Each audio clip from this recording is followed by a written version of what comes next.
You're listening to Ernestly Speaking, the only weekly podcast that covers friends, foes, and anything that goes. And now, for your badass host, Ernest Owens. And we're back with another episode of Ernestly Speaking with your host, Ernest Owens, myself. Well, this is June. We're in Pride Month, or as I would like to also add, Pride Mode. It's been already a very turned and very lit June, as you all have been able to see on my social media, and I don't even know where to start, which is why it's always good to have notes, because this past week, the last week of May of 2024, as you all saw, ended with a bang. And that bang continues to reverberate into June. So, it's Pride Month, which, as I get older, I feel like Pride Month, it varies, right? So I'm 32, right? I'm at this age where I just feel like Pride Month is kind of like what I'm going to make of it. It's not going to be... And it has not been, I would say, in the past year or so, has been this thing where it feels like the chore. I'm not doing any state-sanctioned pride. I'm not doing any corporate pride. I'm just not doing it. I feel like, and let me be clear what I mean by doing. I'm not doing that kind of pride. What I mean by state-sanctioned pride is I didn't do Pride Parade, this year. I didn't go to the festival and all the things. And I used to, I wouldn't say feel bad. I just would feel like obligated to do it. I would feel like, I feel like I should be doing this or whatever. And I'm just kind of like, this isn't for me. This isn't my pride. Like, I think I love Philly Black Pride more, or I've come to like it more. At least this year I liked it more. I just feel like this when I mean state sanctioned pride, like it's just been hijacked. I feel like pride in Philly, but also across the country, but these big old national prides, I just feel like they've been hijacked by straight people. Yes, there's, other LGBTQI folks, but it's just super white. It's super, just very corporate. It's very straight, cishet, just, co-oping shit. It just does not feel, it just feels performative. And I don't know, it may have always been that way, I bet, but I feel like the older I get, the more it just becomes clear to me that it seems like a more commercialized, marketed version of what this looks like versus what it really is. And there are some people who are doing some different things around Pride, and there's that's not shade to those organizers and people who have really worked hard to put something different together in the midst. But I just feel like a lot of it has gotten very cliche, very performative, very, we're going to wear rainbows and take these pictures and make fake history. And, and it's just gotten, it's so scripted and so just very, check off the list, check off the box. And I've just gotten, as I've gotten older, I just feel more and more like, especially when there isn't like intentionality behind anything. Like in this city, it's become like the LGBTQI community on a, like every community has what I would consider the clichéness of it all, right? They have their designated leaders and faces and people that quote unquote matter.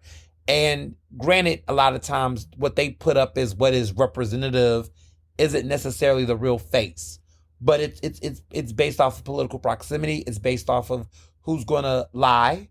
It's gonna be who's cutting the checks. It's gonna be all of the manufacturers that shapes. And if we're talking about celebrating people who are experiencing and overcoming different forms of marginalizations, fighting for their existence, then more of those people should be amplified outside of the typical names and faces that we always see. And so it's just I have gotten to the point where pride for me is bringing my full self always, but showing up and having fun in spaces that, feel like home.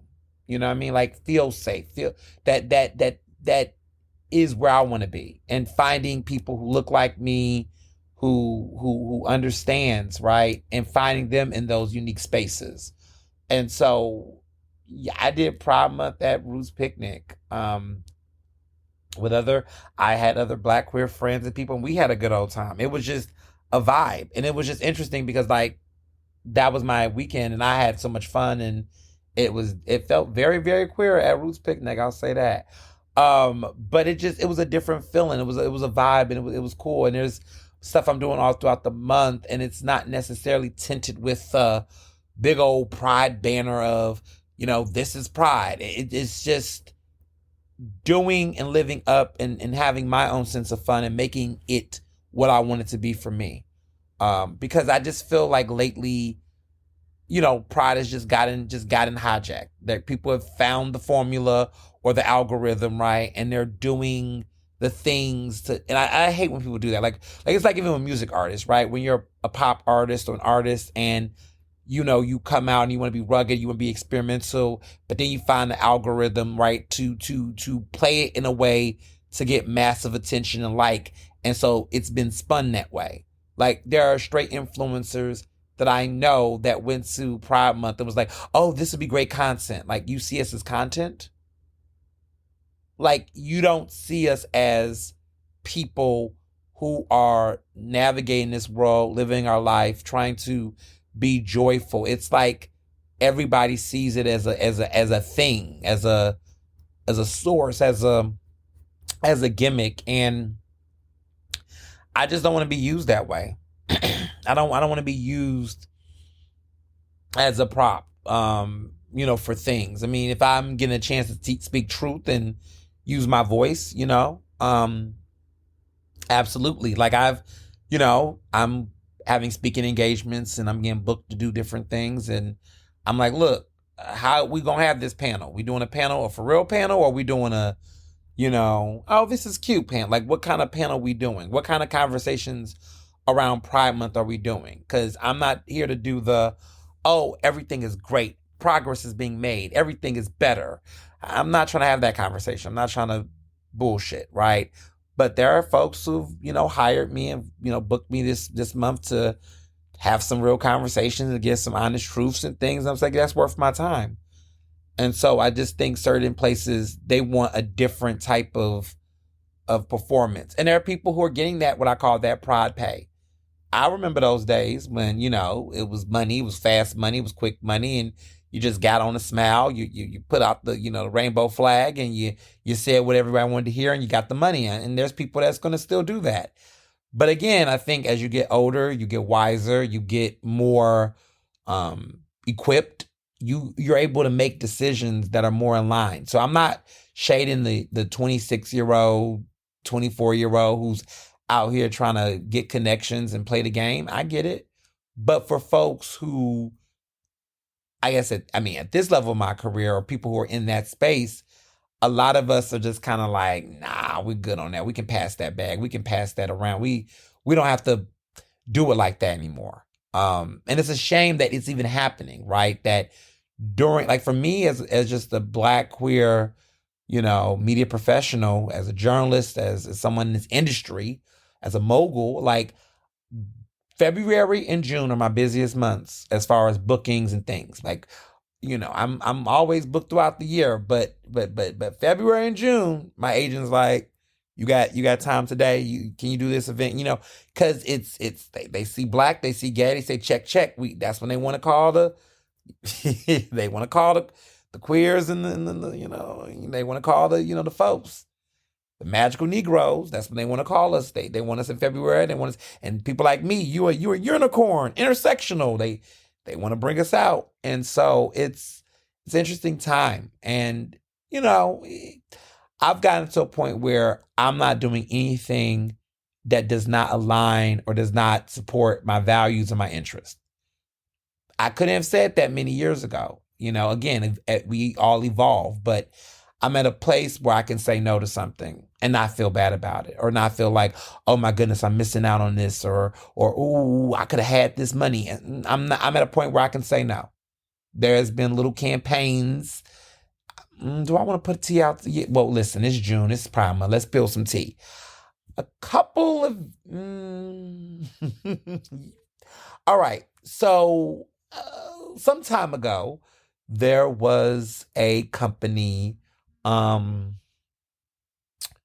pharmaceutical company, that wanted me to be a part of a campaign to promote a drug that, one, I'm not taking, don't need to take, but it was helpful for, so I'm going to say, people will clock it and know, will get a glimpse of what I'm talking about, and maybe what I'm talking about, but I'm not going to say the names, but people might know some things. And if you know, and that's cool, it's fine. I'm just not going to say the name because I know how people like to go. But there was a pharmaceutical company that has a drug that is preventative from people, if used properly. It's very effective in preventing HIV. And they're on a campaign. They've been on a campaign to really try to get Black men under 35 or around a certain age range. Definitely early 20s to like 35, under 40, but like basically to get more young Black men who are seronegative or HIV negative, to take this drug. They want to spread awareness, yada, yada, yada. So this campaigning group reached out to me, offered a bag, wanted me to participate in this campaign and all that and other. Well, for me, I'm thinking all this through. I am married.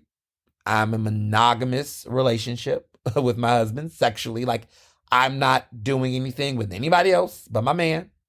That's it. And the same goes for my man as well. I'm not judging people who have open relationships. People different. Listen, you can't assume. You can see a couple, but some relationships, whether cishet or, queer or whatever, everybody do different things. Everybody get down differently. There's no judgment. For my situation, Mr. Johnson and I have been with each other for 10 plus years. That's the only person that's, I'm spoken for, people. But I say all this to say that for me, I am not taking that drug. I have never taken that drug. I don't need to take that drug. Because one, based off of talking to a doctor, right? This is why healthcare matters.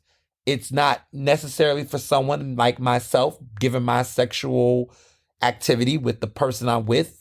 They recommend it for people who are, having, sex with multiple partners, single, that's frequently active, situations in which some people may not be in situations where they might be not having protected sex, people who do sex work, various folks, right?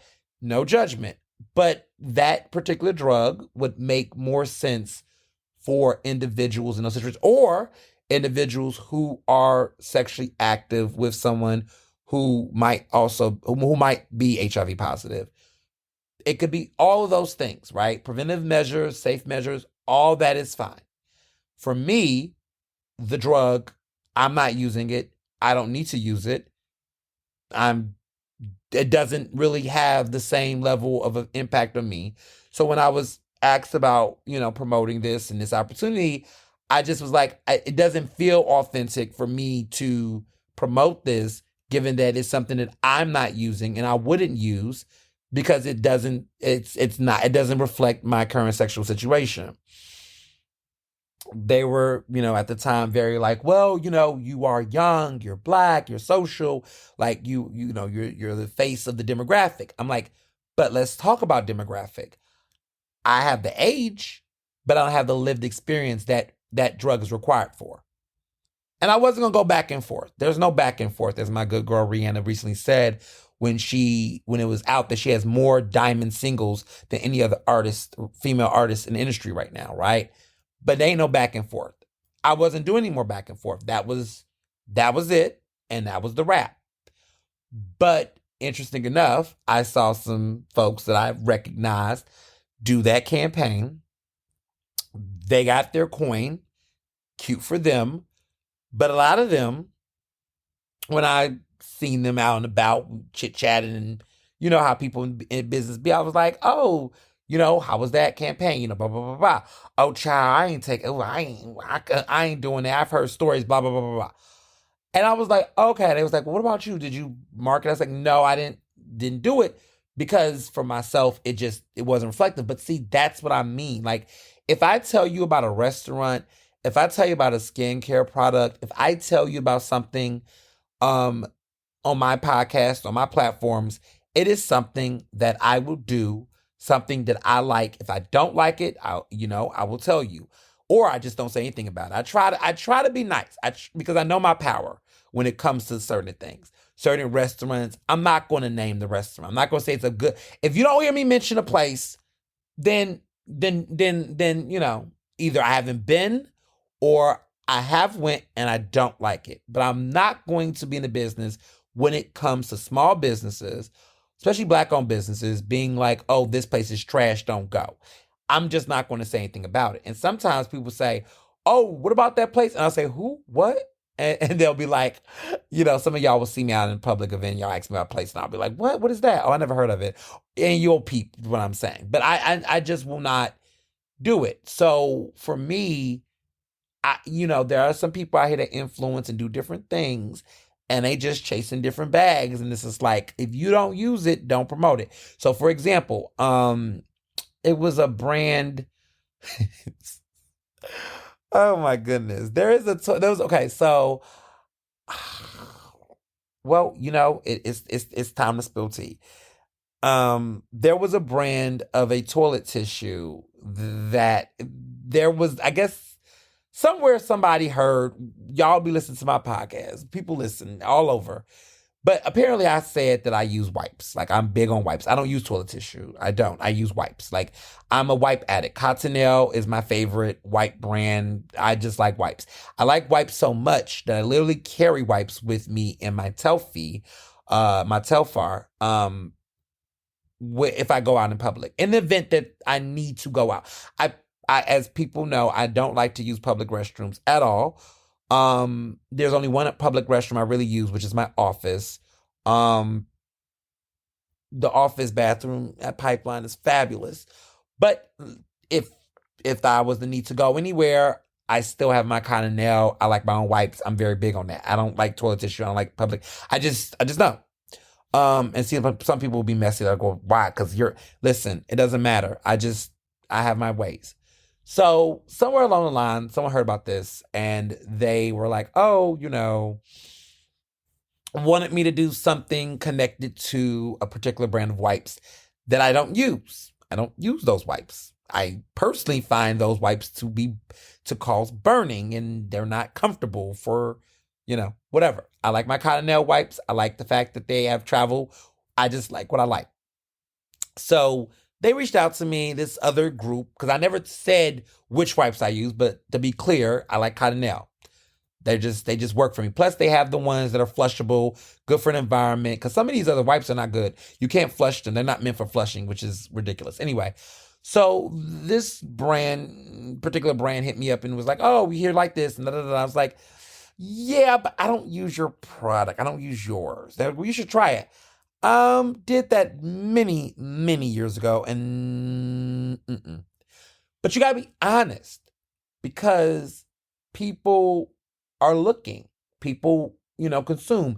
And if you get in the business of recommending stuff that you yourself would not do or don't like, then,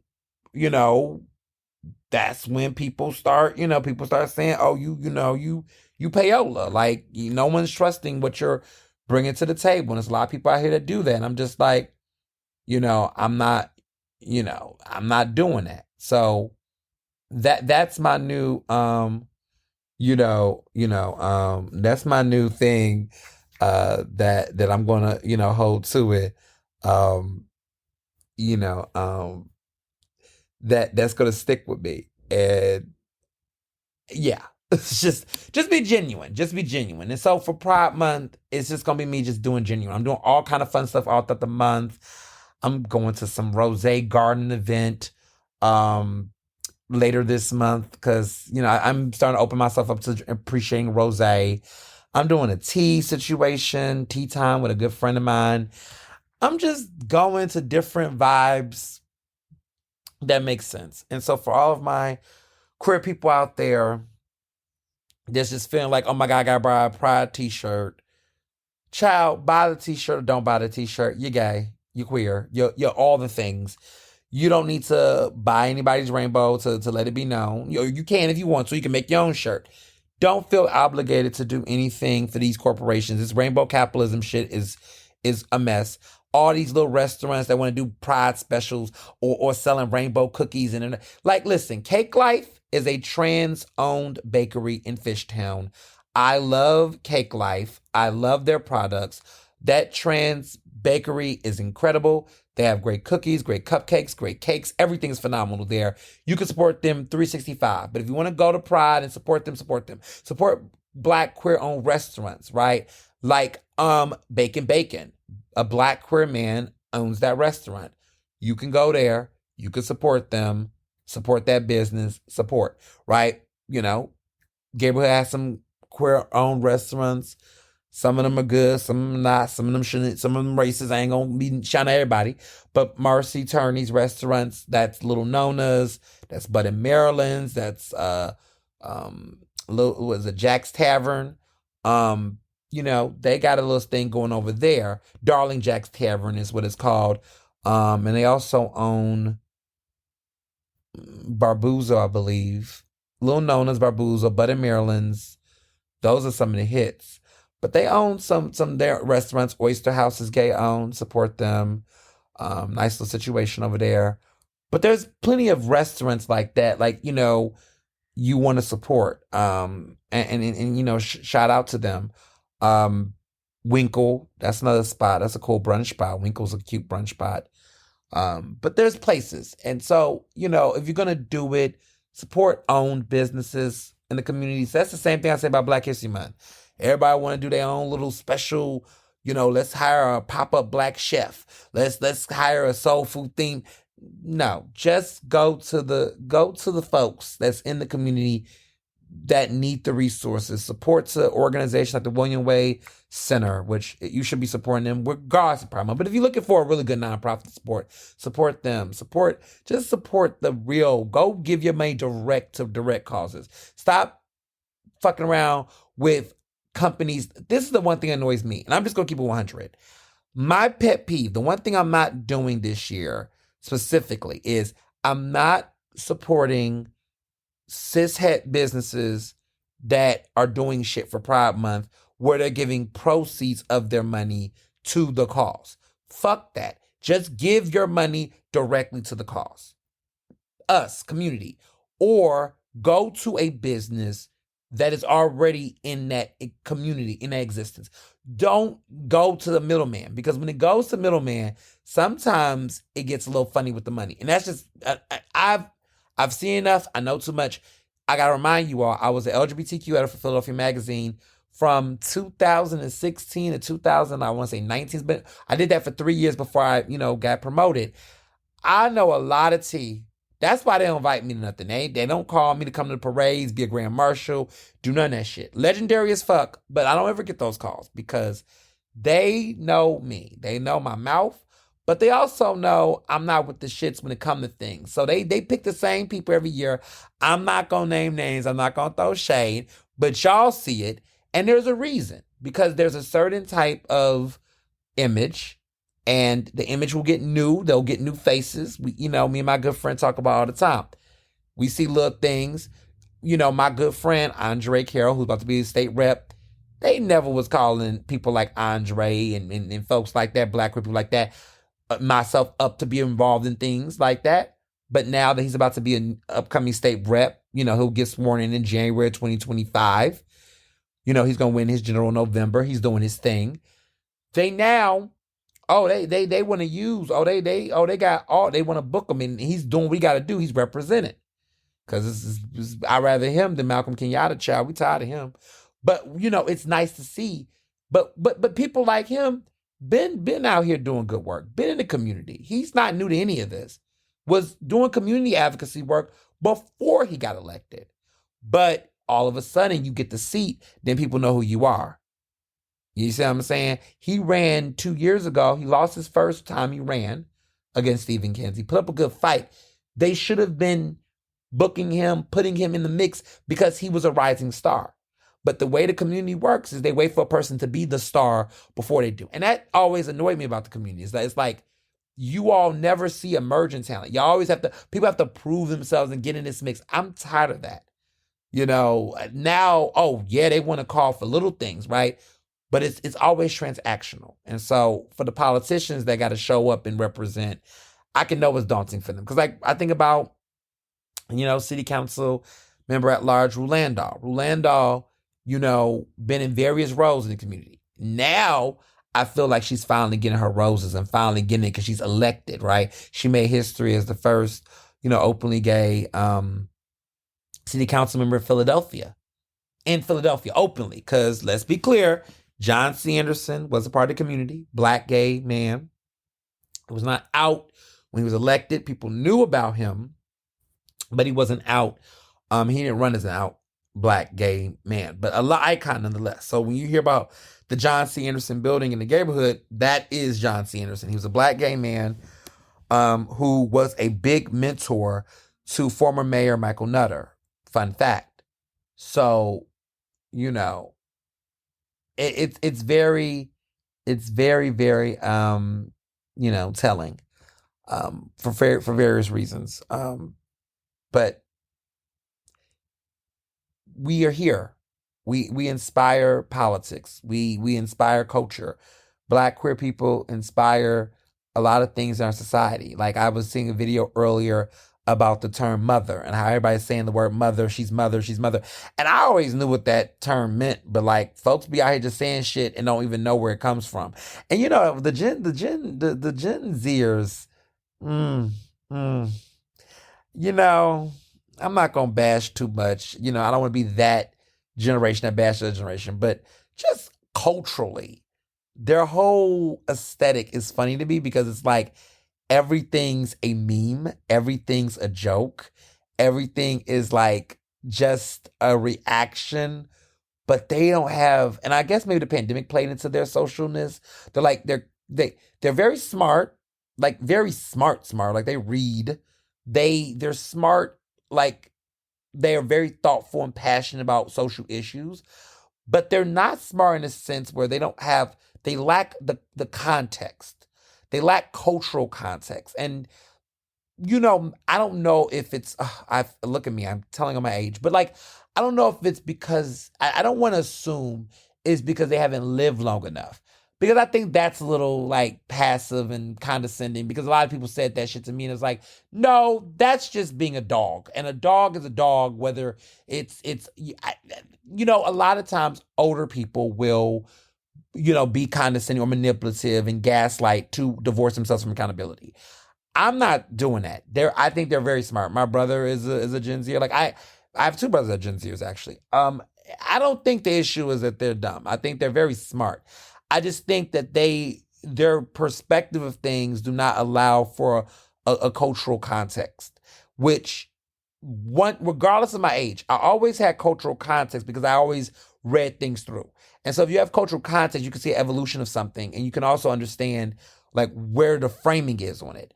And I think a lot of generations, regardless whether you're a boomer or whatever, but I've noticed it with this group is they see something, they get upset, they say this is wrong, that's true, but they also fail to understand all the other background. So the other context that puts that thing in totality to either lessen whatever you think that impact is or temper down the expectations of what you think it should be. Because they don't have that full context there. And so it's yes, you understand the premise of why this is wrong, but you don't understand the historical context, which is why, your ask or your demand might be missing. And so as someone who's being big brother in many cases, not uncle, no, I'm not that age, but big brother, I am the person that when I see this, I always come at it where I see what you're saying. I hear what you're saying. And I want you to consider these things, and I want you to understand this context better so that when you're making these arguments, you don't look like a fool or sound like a fool. That's what you're supposed to do, right? I wish that Gen Xers did that for me or did that for my generation millennials. Because we have to figure this shit out by ourselves. We've been having to figure all this shit by ourselves because, our parents, child, they like, I don't get this anymore. Yeah, because you fucked it up. But anywho, it's a culturalness there that we millennials have to figure stuff out. We have to figure a lot of stuff out by ourselves. Millennials had to really figure out shit by ourselves. We were spoon fed, told all this great stuff about ourselves, was given all this confidence, was supposed to go to a brand new world full of opportunities, resources, and all this shit. And then we came to an economy that was fucked up, shit ain't available, everybody talking about some millennials don't want to buy homes. Motherfucker, listen, cut it out. Like, we have seen stuff and we're like, but we're also learning from our parents because our parents was the ones who did all that layaway shit, did all that, payday loan crap. They did a lot of that stuff to try to compete with the Joneses. They thought they did it. Maybe our parents did it wrong, right? Where what they did was they did all this stuff and they lied to us because they say to us, see, this is what a little bit of the younger boomers and of course the older Gen Xers do. They lie and blame their kids. They say, oh, millennials, we did all this for you. No, you fucking did it. Stop fucking lying. What you did is that you was out there, the 80s, the 90s, up there competing. It was the yuppies, whatever. Y'all were out here getting money fast in the 80s, getting money in the 90s, getting all this money, making all these connections, getting all these resources, competing. Everybody was spending money. Y'all, that was the era where there was the have and the have-nots, and it became really wide in the 80s, okay? 90s, people had money. You had Clinton in office. People was getting all kind of shit. It was cute. Y'all was having kids. Y'all started buying shit. Corporations started marketing off of the shit. So baby gaps were being made. The children's place. Shit that ain't even around anymore. But they was creating stuff. Rich kids. This is the era where they start making shit for rich people to put on their babies or people with money. So then you got us dressed like this to show us off. See, you put your kids in certain private schools and little academies and all that kind of shit. People's doing all this stuff with their kids, hyping their kids. I want to tell y'all something. Y'all paying attention? Who the fuck is paying for these Philly kids to get these proms? Right? These crazy ass proms. Who's spending that money? It ain't millennials. Who is it? Knock, knock. It's them goddamn Gen Xers. Y'all still doing that shit. Y'all the ones out here spending the money for these proms and stuff for the kids. Y'all were that group. Y'all the ones who did the crazy sweet 16s and the bar mitzvahs and all that. Y'all was the ones spending all that money. So what happens is you are spending all this money, living outside your means because you're trying to compete with the Joneses and with the Kardashians and everybody, and then the economy starts fucking up. And because y'all did the most and wasn't looking, y'all ruined the economy. So then your kids get these degrees, get all these things that you spent money on, all that stuff. We're thinking, because we got used to that lifestyle that our parents was showing us and telling us and all this stuff. And so we come into the world thinking, okay, we got to maintain. And I would say a good group of my generation, not me, because I didn't grow up like that. Now, I had some nice things. My parents definitely, my parents were the type, which I'm fortunate about, were the type that whatever I needed, I had. Whatever I wanted, I had to earn. I would say that. I will say that's how I grew up. I grew up where whatever I needed, I had. My parents worked their asses off. I did not go without, and I am grateful for that. And whatever I wanted, I had to work for it. There was some, it's like, what your grades looking like, and my grades were good. So I did get what I wanted because I did bust my ass, but there was incentive, right? There was an incentive, and or situations where I wanted to do competitions. I wanted to do, speech and debate. I wanted to do travel. I wanted to do. It was very clear where I had to articulate that want. I had to make a case, but I couldn't just walk in the room and say, I want some Jordans. No, it wasn't like that. It wasn't like, no, I could just get up. It was like, well, what them Jordan grades looking like? I had to make sure my grades was together. If I wanted to go to a competition, I wanted to go travel, whatever, I had to earn those things. So I was in a position where that was my reality. I know some kids that I went to school with, their parents were just spending money. Their grades were shitty. Their grades were trash. They didn't do hardly anything. And then, their parents was like, they thought that what they did for their kids was a reflection of them. Because that was the society, right, back then. Like, you ain't making sure your kids have the nicest, newest pair of Jordans or the newest this or newest that. What kind of parent are you? So people judged their motherhood, their fatherhood, or their performance as parents based off of materialism, because that was the generation, that was the culture. There's a lot. I could write a whole book, huh? Not about, but there's a lot that happened in that generation, that era, that shapes the way we are today. And so again, cultural context. When you have that context, a lot of stuff makes sense. So I tell some of my friends, like, they'll be just putting pressure on themselves. Like, I need to get a home. I need to get this and get that. Like, you're trying to live like your parents. Their economy was different. Their world was different. Don't put that pressure on yourself. Don't stress yourself out like that to try to match that world, because that is a very different scenario. The world was very different. It was easy to get homes back then. It was easy to get cars.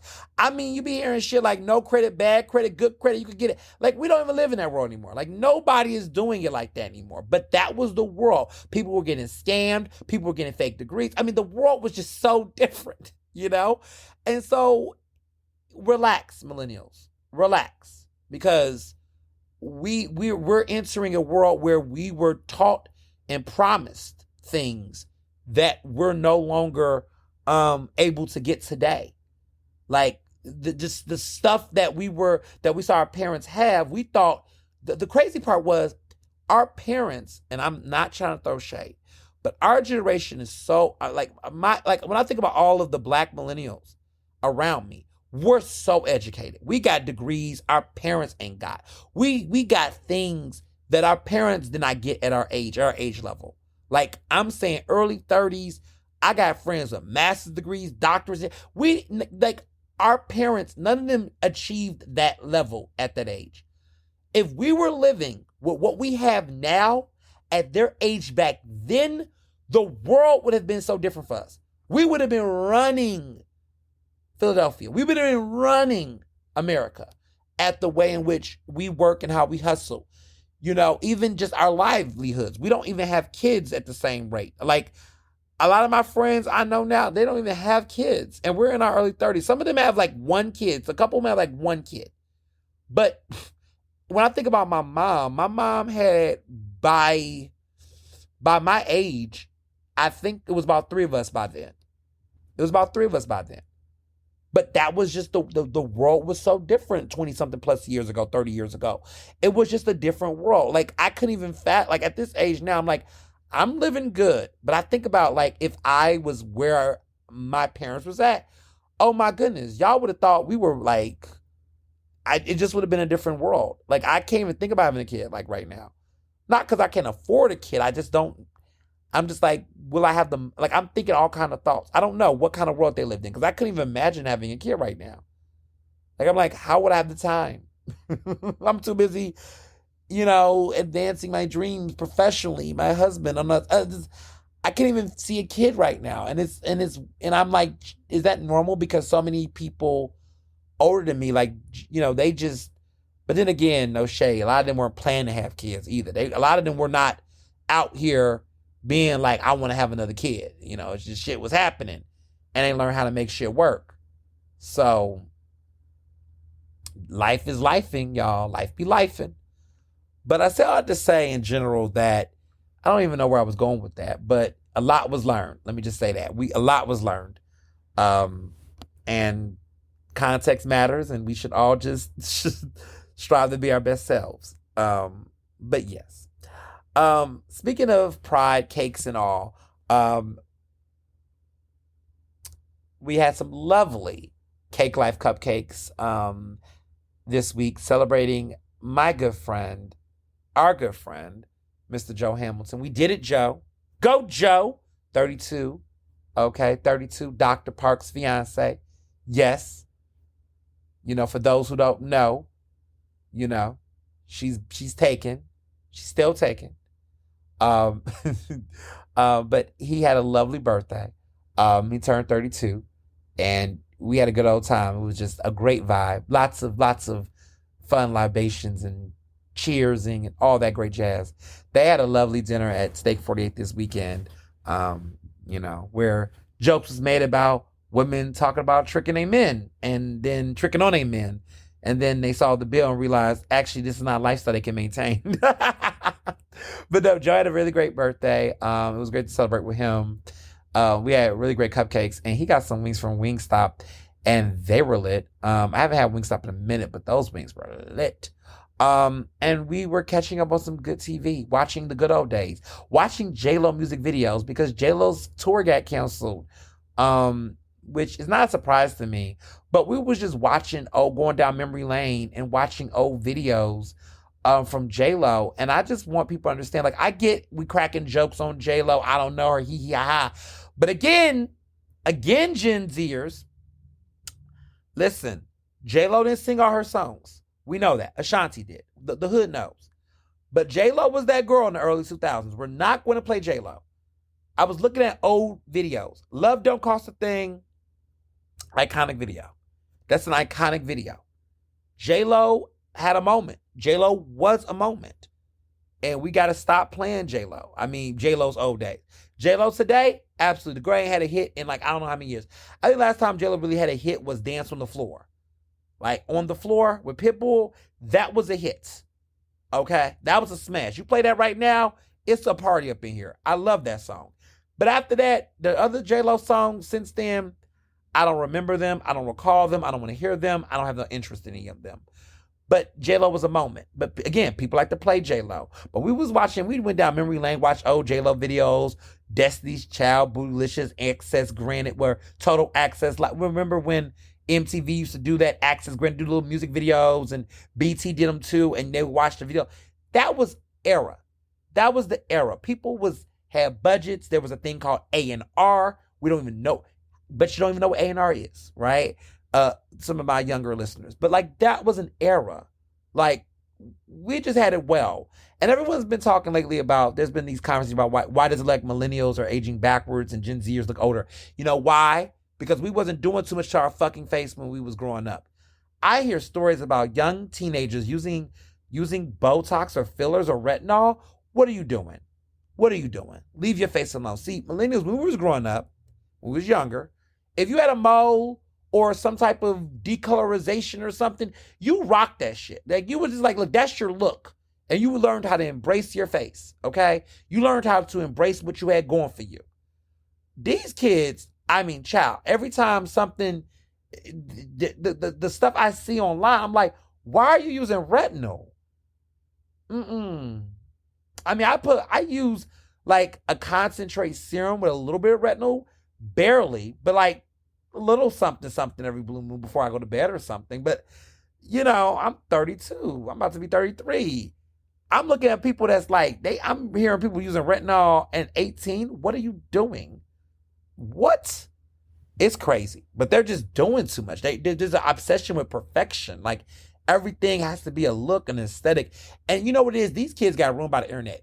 They say millennials did too. We had some moments. I ain't gonna hold you. There was some issues with millennials and us with the internet, and it was a little weird at times. We had moments. We kind of should have been a cautionary tale.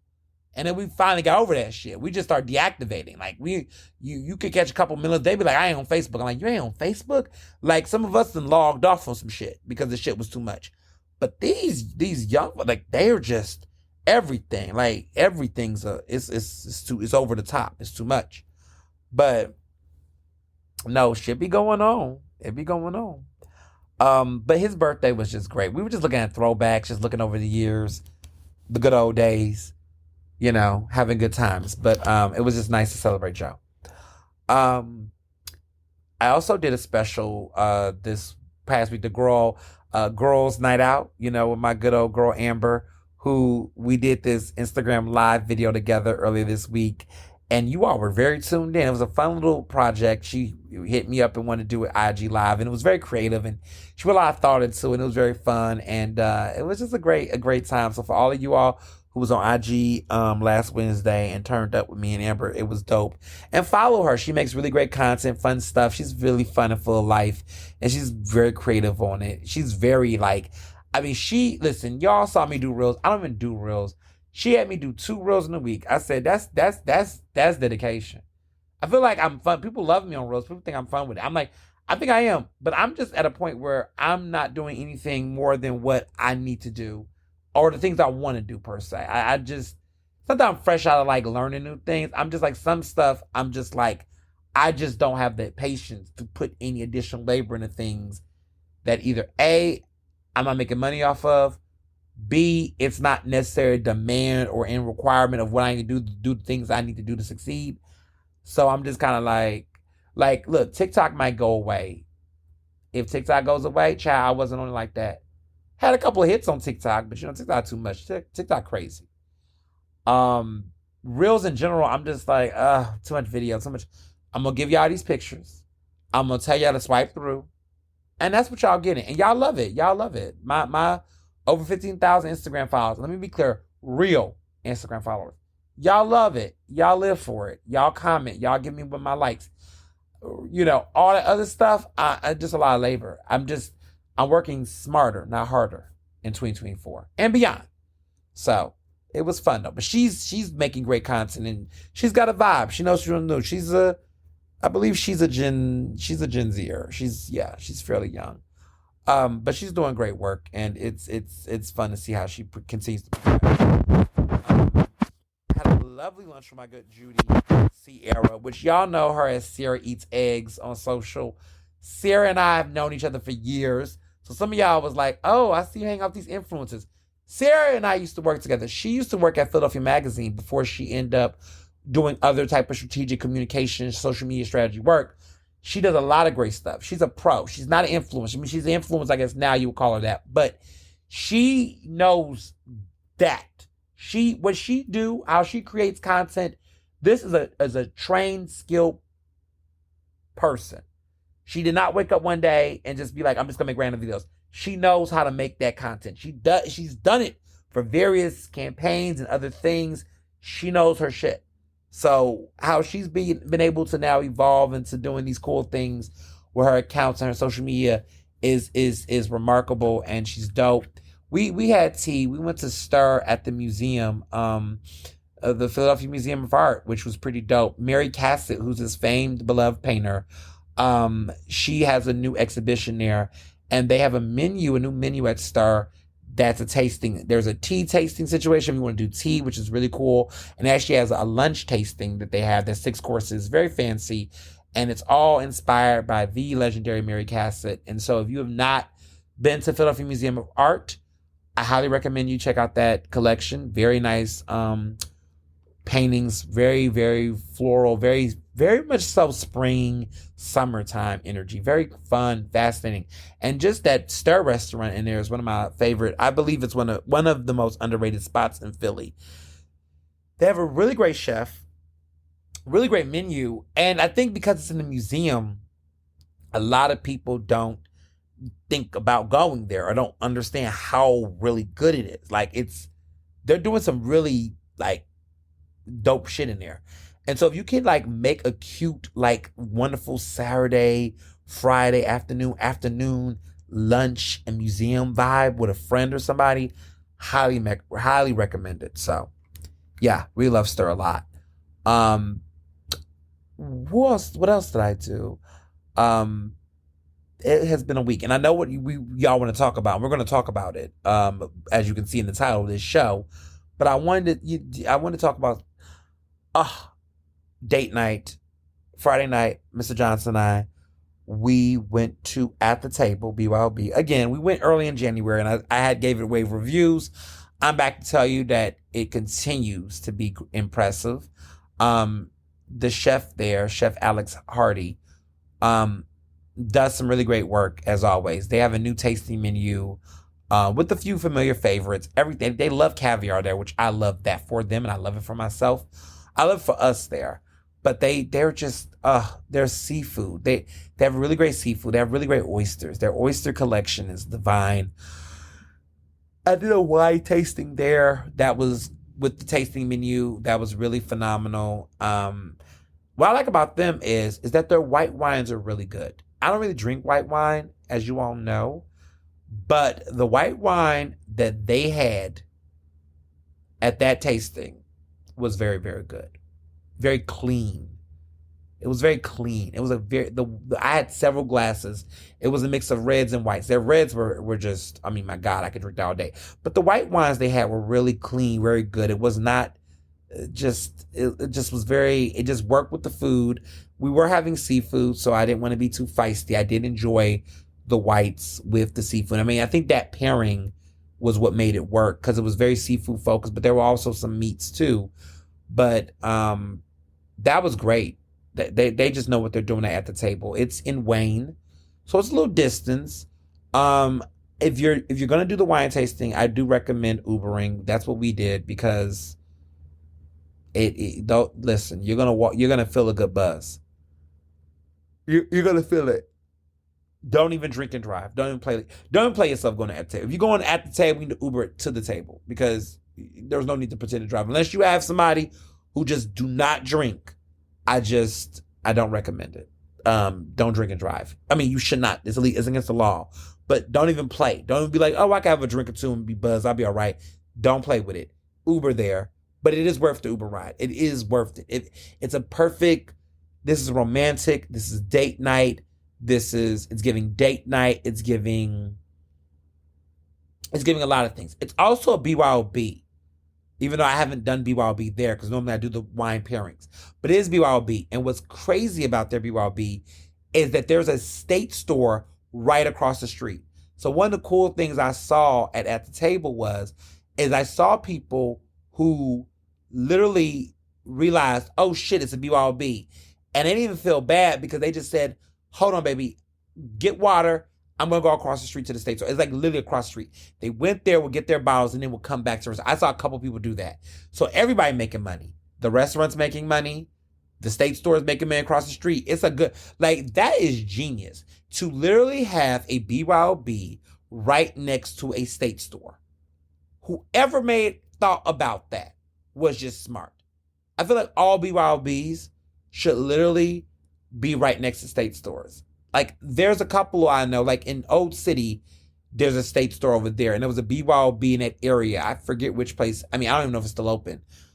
But there was I think the pandemic probably took it. But it was a BYOB over there that I know what it is. Oh my gosh, it closed down. That was a great place. It was a place called Chloe. I think it was called Chloe's. I think it was called Chloe. That was a great spot. Now it's another restaurant that's over there. That's over there. It's okay. It's a BYOB spot that people like over there. I went one time. It was okay. I'm not shading them. I wasn't like, I mean, I wasn't too crazy about it. But a lot of people like this place. And I knew people who would go to that liquor store and, it was called Olea. I think it's called Olay or Olea. O-L-E-A. Is it O-L-E-A? Olea, whatever like that. That's what it's called. But that I think replaced where Chloe used to be. Chloe used to be there, and I think Chloe got replaced by them. But anyway, that was a great BYOB. That one. And I remember getting something from the state store that was not too far. And then going there. And that was one of my favorite Old City restaurants. Those were the days. But new things come, old things go. But I really did like At the Table. At the Table's phenomenal. Yeah. But we'll talk about the Roots picnic because I know I was like, should I talk about the Roots picnic here or later? I'm going to save that for later because that needs to be a whole conversation and we're going to talk about it. But let's get into these other hot topics that are going on in the world. Trump is guilty. I told y'all.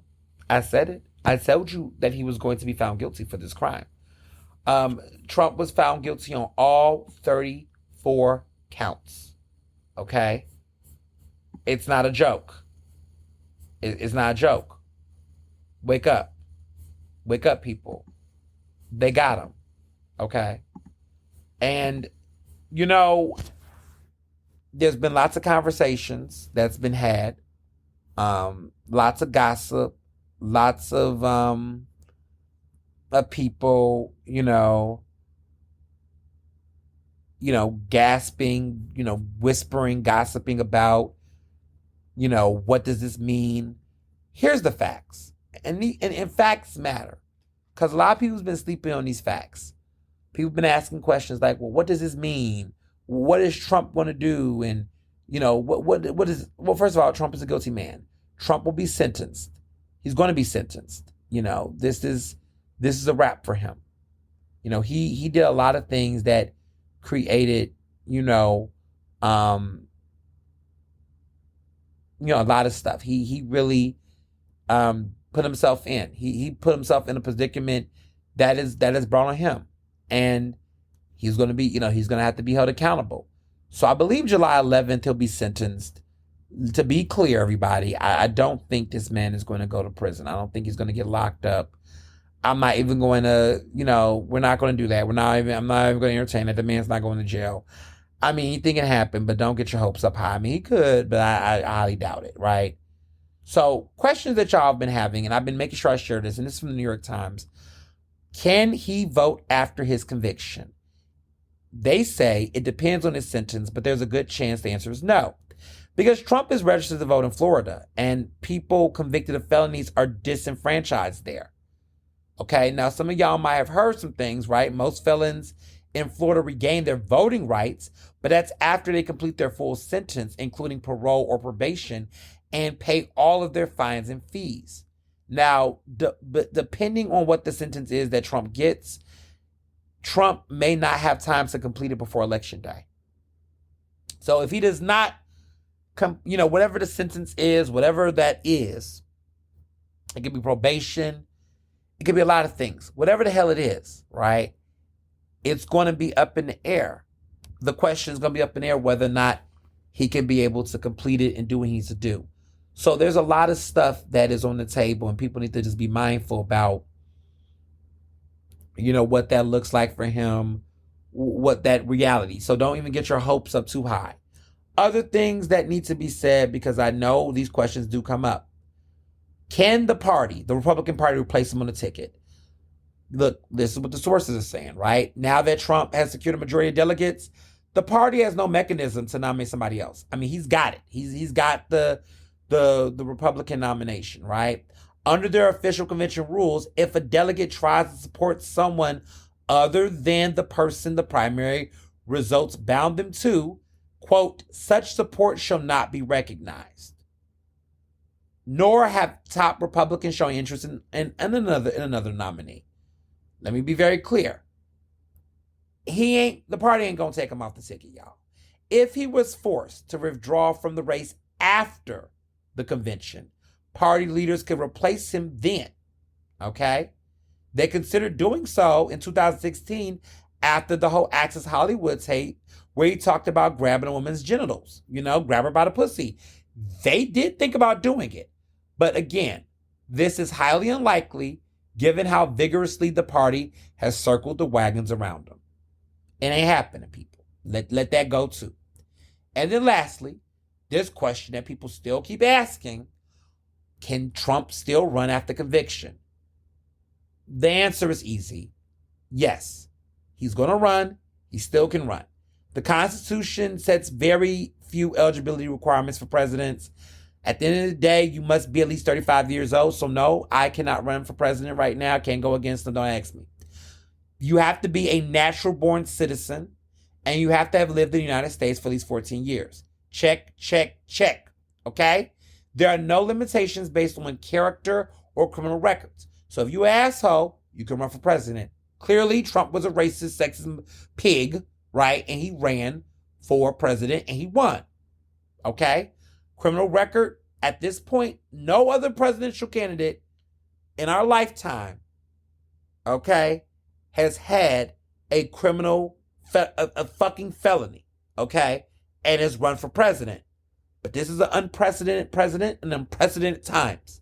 And so in this regard, he is eligible. Thugs, criminals, they all can run for president.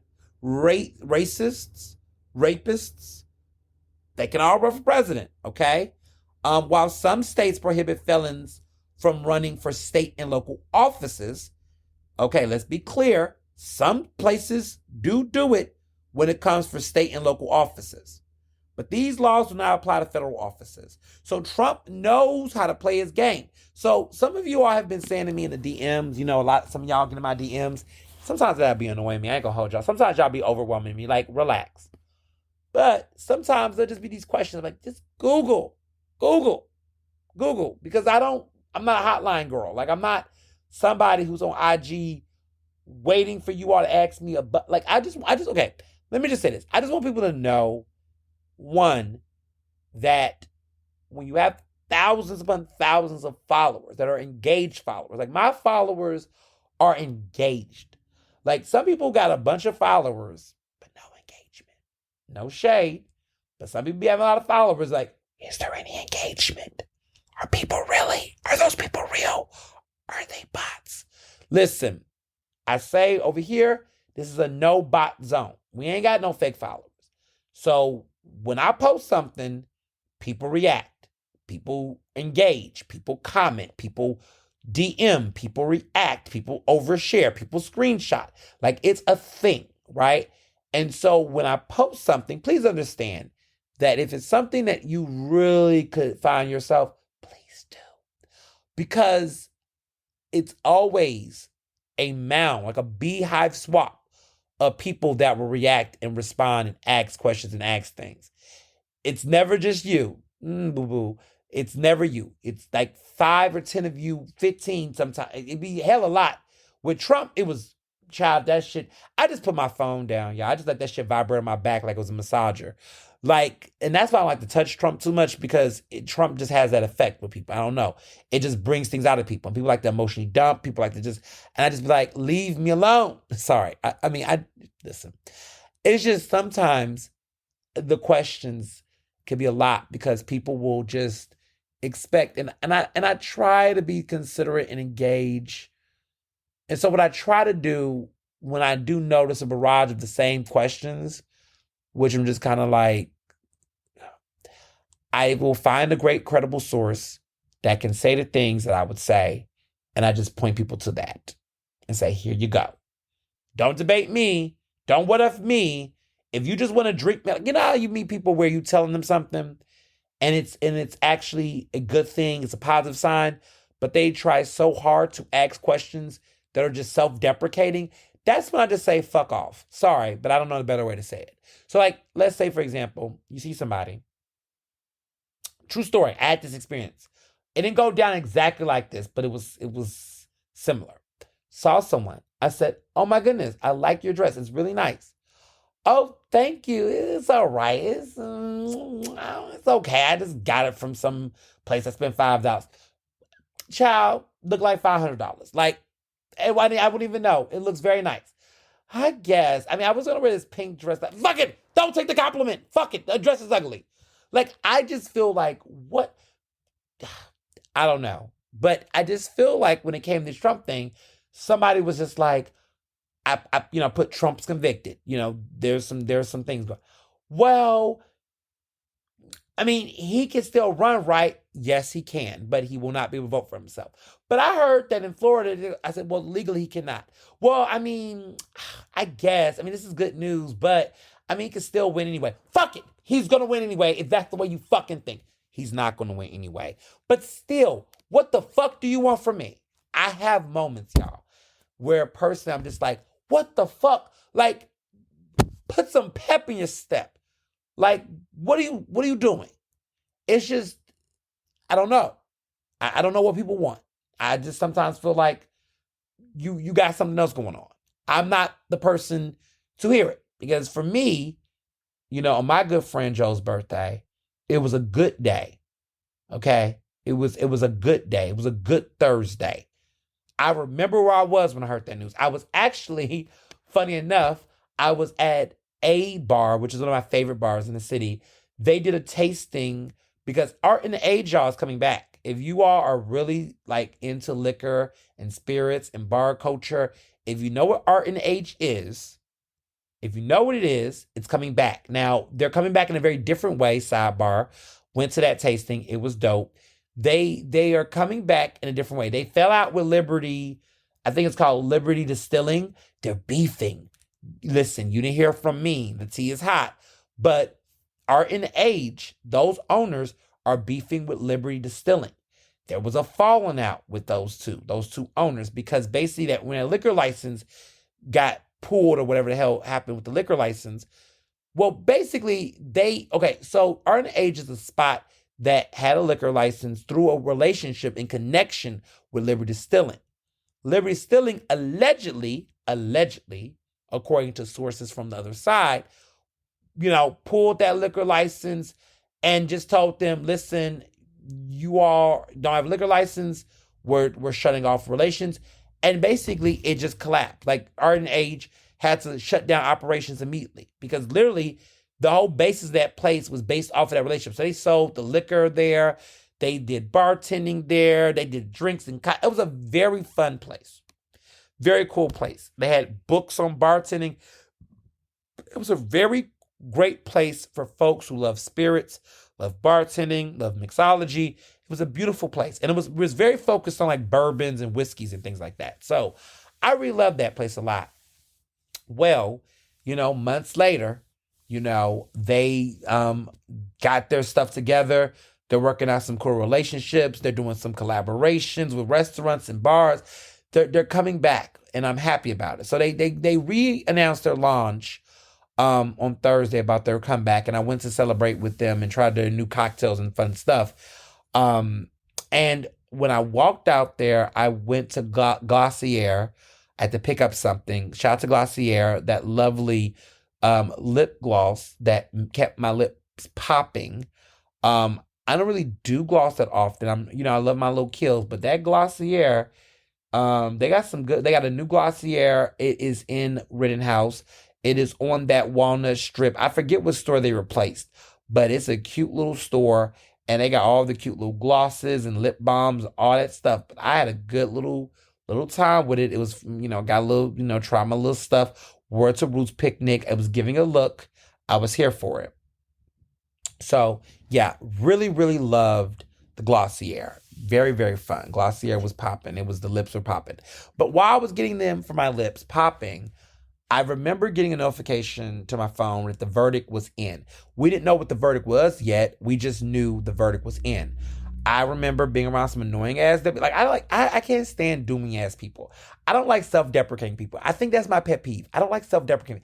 Like if you want to shit on yourself, you can go shit on yourself somewhere else. I don't like that. I just realized self-deprecation is just such a turnoff to me. There are people that love to shit on themselves, and no pun intended, but there are people that love to just dog pile their feelings on themselves and do that. I don't know if that's a stress reliever. I don't know what that is, but if that's what you do, just don't do it around me. I'm not saying don't do it at all. Do what you do. It's your life. But I just am allergic to people like that, where it's just pouty, whiny, always shitting on themselves, can't take a compliment. Who are you? What are you doing? It's me. Hi, I'm listen, do that somewhere else. I just feel it's normal to feel bad or whatever. But I think for me, I don't like seeing a person who does not have self-confidence in a way where they do that. When I hear people talk like that about themselves out loud, I'm like, whoa, don't do that. What you doing? Cut that out. Because I just feel it can be contagious for people. Also, it could just send off wrong signals. There was a situation one time where, I'm just going down the river, but y'all love these stories. I remember being out with this dude. It was a couple of us out, and this guy, he definitely works out, definitely a gym rat, but just was making these remarks about like, oh, I just feel fat, like I'm just getting fat, like no one's gonna want me, blah blah blah blah. Now, mind you, he'd only in the group that we was with, he was the only person who had the closest things to abs in the group. Like I don't have abs. I don't think anybody in my group, my squad has abs, but we have assets. But he just was just doing a lot of, and I was just like, whoa. And the thing about it was that the way he was talking, I was like, well, shit. If you think you're fat and you're all this stuff, the fuck you saying about the rest? What you think about us? What are you saying about us? And then in the moment where I rechecked him and reframed it in that way, he was just like, oh, no, y'all good, blah, blah, blah. It's just me and my this. I was like, well, that is just not, you need to relax because it's giving body dysmorphia. It's giving other things. I get it. If you want to be fit, oh, that's cute. But when you start doing all that, talking like there's a certain level of talk where it goes from a little bit of a observation to being obsessional. And we got to check our friends, check our colleagues, our associates with language because I do a lot of research. I do a lot of reading on all this stuff, all these triggers and these things you see. And when you see something, you're supposed to say something. And so I just noticed that they was doing a lot of calorie counting out loud, a lot of stuff. And it's like, I don't like that either. I don't like calorie counting. Ugh. Like, you don't got to do all that. If you're going to eat it, eat it. If you're not, you're not. But for the bitches that don't calorie count, we don't want to hear that shit. We don't. We fucking don't. We absolutely don't. I'm going to say something because I'm in a bag. I'm in my bag. But there was my good friends, Nina and Samantha. They used to have a friend back in yonder year that went to Penn, was into doing all kind of fitness stuff. Not them, but they friend. I never want to go out with their friend. When they was with this person, I never want to go out with this person. Because this person was just the most annoying person. They was cheap as shit, even though they came from money. And they was also very much counting calories, doing that little stuff. And I'm just like, you're fucking up the vibe. You know what I'm saying? If you go out with me to a restaurant, I'm not counting calories. And neither should you. If you want a tight regimen and you doing all that, you could do that, but don't go out with me because it just, what are those? I don't know her. Calories, what is she? If you want to cut your own little way, cut your own way. I say this because for me, like, people have been talking about my body, which is a thing. Oh, you lost a lot of weight. Yeah, I lost weight. Yes, I have. Well, what you doing? I'm just doing things, some things in moderation. I'm being a little bit more active. I'm doing different things, but I'm not broadcasting it. I'm not like, oh my goodness, no, because it's personal. Like when people make decisions, like I just feel like for me, everybody and how they choose to, go on their journey, how they work out, how they exercise, whatever they do. For me, I don't like to call it a diet because I think to say diet is just like, first of all, the word die isn't diet. And second of all, when you say diet, it becomes more about just losing weight. Like, just as like, I'm just trying to lose weight. Versus, for me, is it a conversation about how I'm holistically prioritizing my health and wellness, how I'm navigating my relationship with food, how I'm eating and why I'm eating when I'm eating the way I am, right? All of that stuff is a whole mindset and a whole lifestyle decision. That's a decision. That's a choice. And I'm learning that on my own basis. But is that everyone's business? Do I need to make a conversation? Do I need to put a billboard poster up? No. But people been looking and say, oh, the body snatch, the this and this. Oh, you look like it. You look better now. Don't do that. I don't like that. I I like how I look, and it's not about look for me. It's not aesthetic for me. Because it's really not aesthetic for me. Like it's not about look. I like how I look in all sizes. I think about Oprah and all of her different sizes. Oprah was iconic. I love all of Oprah. And Oprah and me, I feel like we have the same type of relationships with things. Like look, we had those moments where we just relaxed and we live in our best lives. We have our moments where we like, okay, what we doing? It's just all of those different things. But I feel like the most important thing is agency and your own choice on how you want to do. And I think for me, that's how I operate. I feel like I don't want to prescribe lifestyle choices on people, whether it's how they health and what they do. Now, granted, I might say, okay, eat this, don't, for fun and leisure. But I'm not telling people what they should do. I'm not going to go up to a person and say, you need to lose this many pounds or you need to gain this many pounds. I'm not doing that. Like, people live how they choose to live, how they want to. But I do think for me, and I just see this in general, people, is they begin to project. And there's some people that have said some crazy things lately since they've seen the girl out in these streets. Yes, I guess they want to say the girl is snatched. I'm snatched, whatever you want to say. But the way they say the comments be real funky.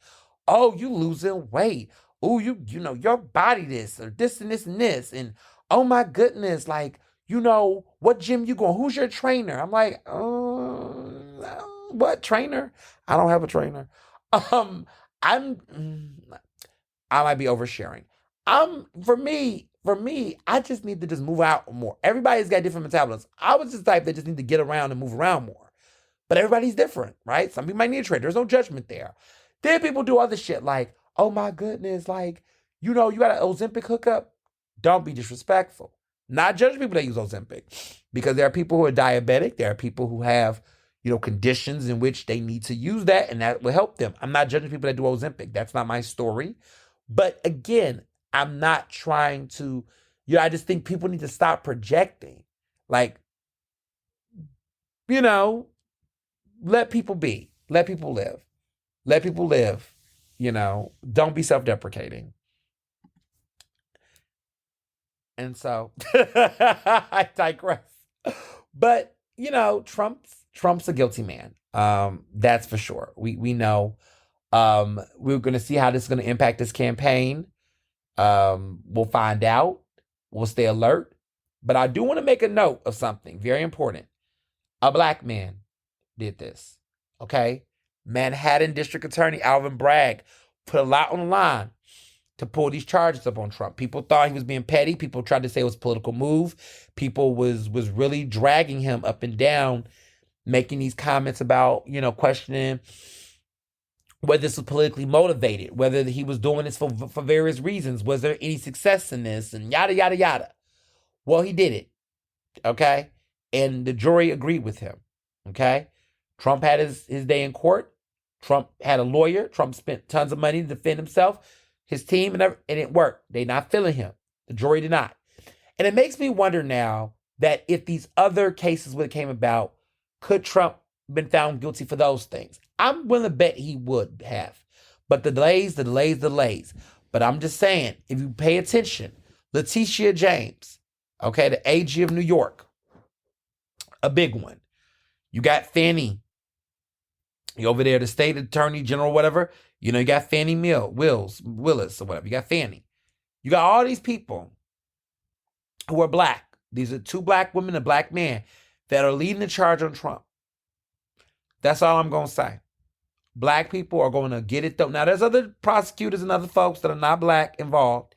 But I'm just saying, these black attorneys are stepping up to keep these issues on the table and alive. Alvin Bragg did it. People said, don't do it. It's stupid. He ain't going whatever. He did it. This man can no longer do business in New York. This man has had many other cases. This man has lost civil suits. This man has now become criminally convicted. But let me tell you white people something. Let me say this, because y'all like to play, especially you white liberals. Be very mindful about how much y'all keep talking about this convicted felon stuff. Now, see, I'm black. So people know that when I'm talking about this white man being, criminally convicted, I know some convicted felons. A lot of different folks know some convicted felons. Just watch your mouth, because some of you white people get a little comfortable. Watch your mouth about how you talk about convicted felons in a certain context. Because, yes, notice that when I use that word, I'm only talking about Trump. Don't make sweeping comments about convicted felons. Do not laugh about convicted felons not being able to right to vote. Some of these people have been persecuted, wrongfully accused. We done seen exonerate people. You think of, let me just say this, the exonerated 5, Central Park 5, were convicted felons until those young men, those young black men, were exonerated. So when you're making your little jokes, just be mindful that it's not, you got to find that line. And I'm not going to find it for you because it's not my job. But just be mindful about how you talk about it. Because I'm seeing a lot of these little jokes, these little conversations about don't drop the soap. First of all, that's homophobic as fuck.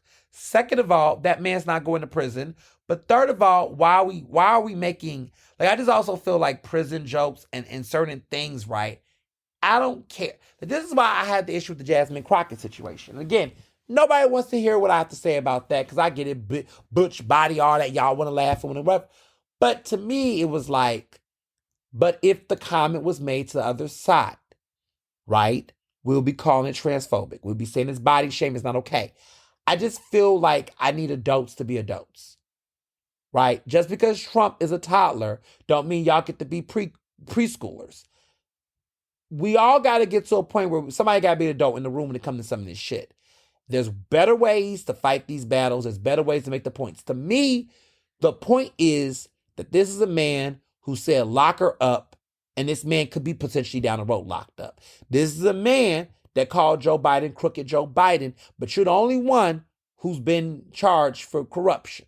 So at a certain point, the accountability needs to be focused on this is what you say, but I don't believe what you say because I see what you do, right? And so that's how I see Trump. Trump's a man who says a lot of things, but I'm looking at what he's actually been doing. And those things don't necessarily align and they do not match. And that's the real conversation, the focus and the point. Don't get caught up in these jokes. Leave that to black folks and folks that have dealt with some shit. Because this is a man, for us, this man has talked about convicted felons, then tried to get, he done led campaigns to get innocent people in the system killed.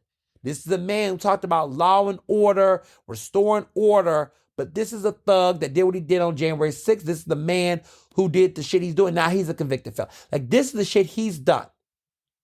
And then the disrespectful thing is, and I need y'all to stop doing this too, white people, on both sides of the political aisle. There is no relatability that Donald Trump has with black people because of the fact that he's a convicted felon. Cut it out. That's not a talking point. Okay?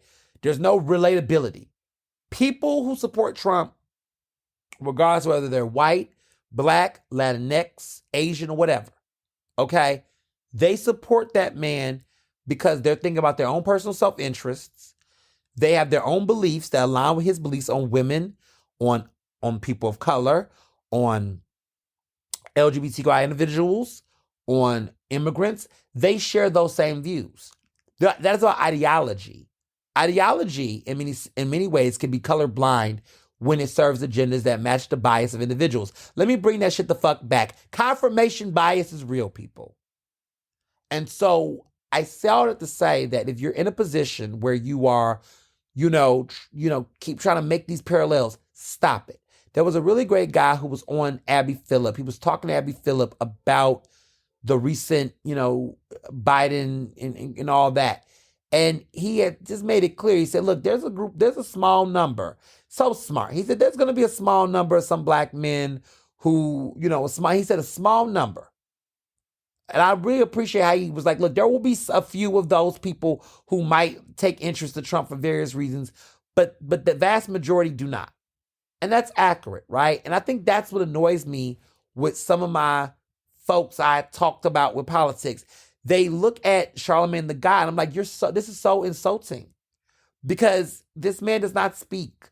You talk about Joe Budden. You talk about all these personalities and DJ academics who's on there talking all this shit about Trump. Like, y'all really, like, I said it last week on my podcast. I'm going to say it again. But there was, Michael Harriot asked this question. It was like, raise your hand if a celebrity endorsement, made a difference if you voted. I'm really disappointed with Cardi B because she's all like, I'm not going to vote, this election because both of these candidates. Girl, listen, Cardi B is often very good on these issues. But she's wrong like a broken clock.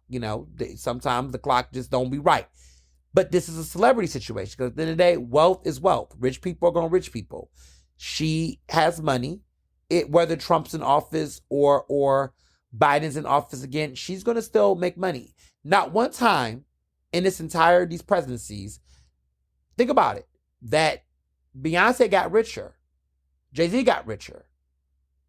Cardi B's celebrity rose.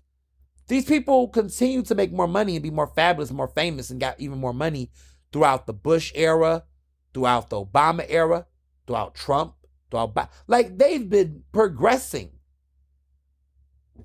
I mean, some people at a certain academic level, a certain class structure and status, are not being hit as much, especially if they're cishet, right? Especially if they're rich, right? But we have seen Trump's policies impact, other people's issues. Reproductive rights for middle class, working class women is very difficult, right? It's very different, right? LGBTQ rights for transgender individuals who are not in Hollywood or not with celebrity support, right? That struggle's different. There's different levels of impact. And I just think sometimes people see celebrities like Amber Rose. Okay, if Amber Rose vote for Trump, who gives a fuck?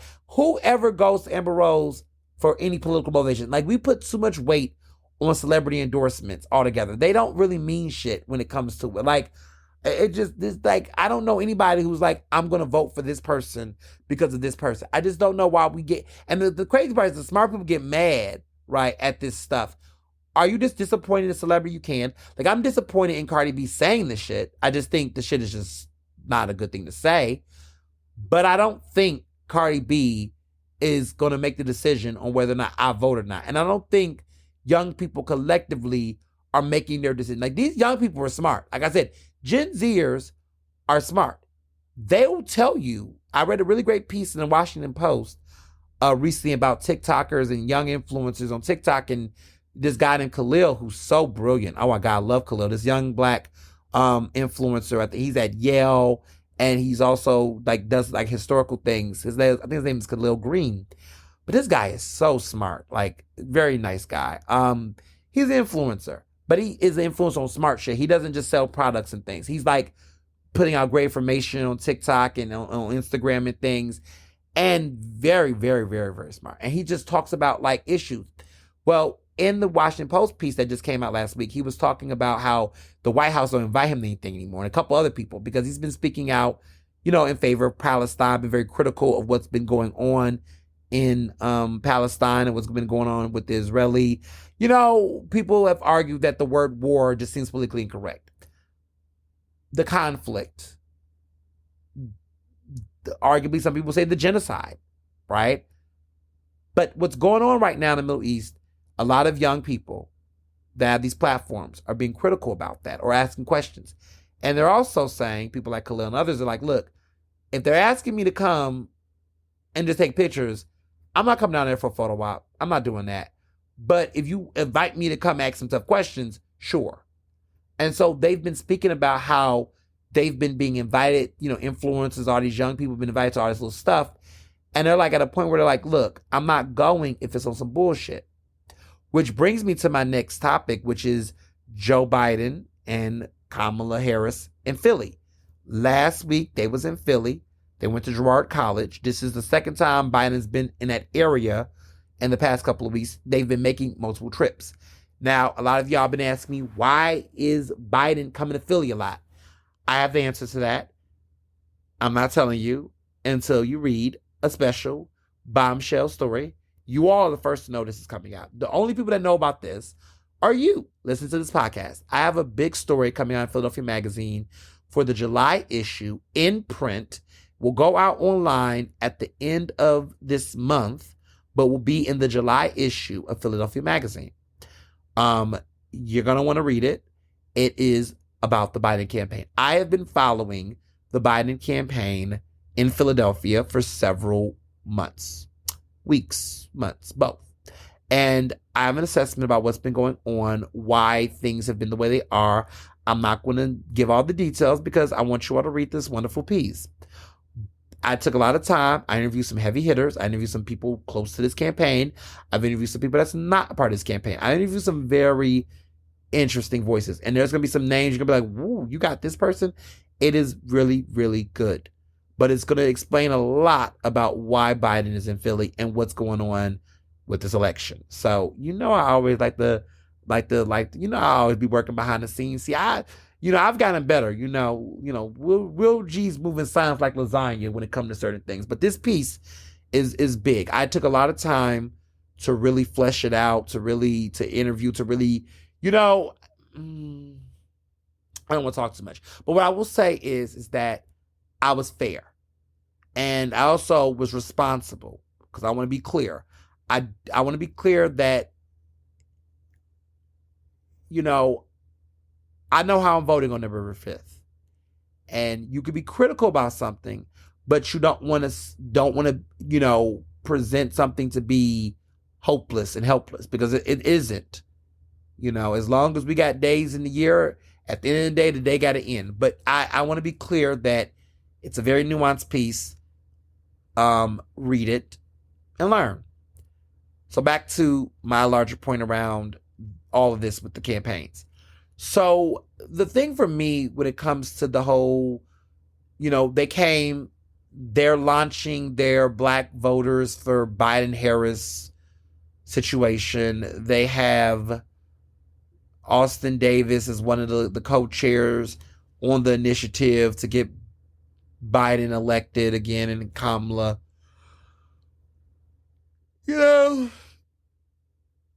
Cool. Okay. Good, right?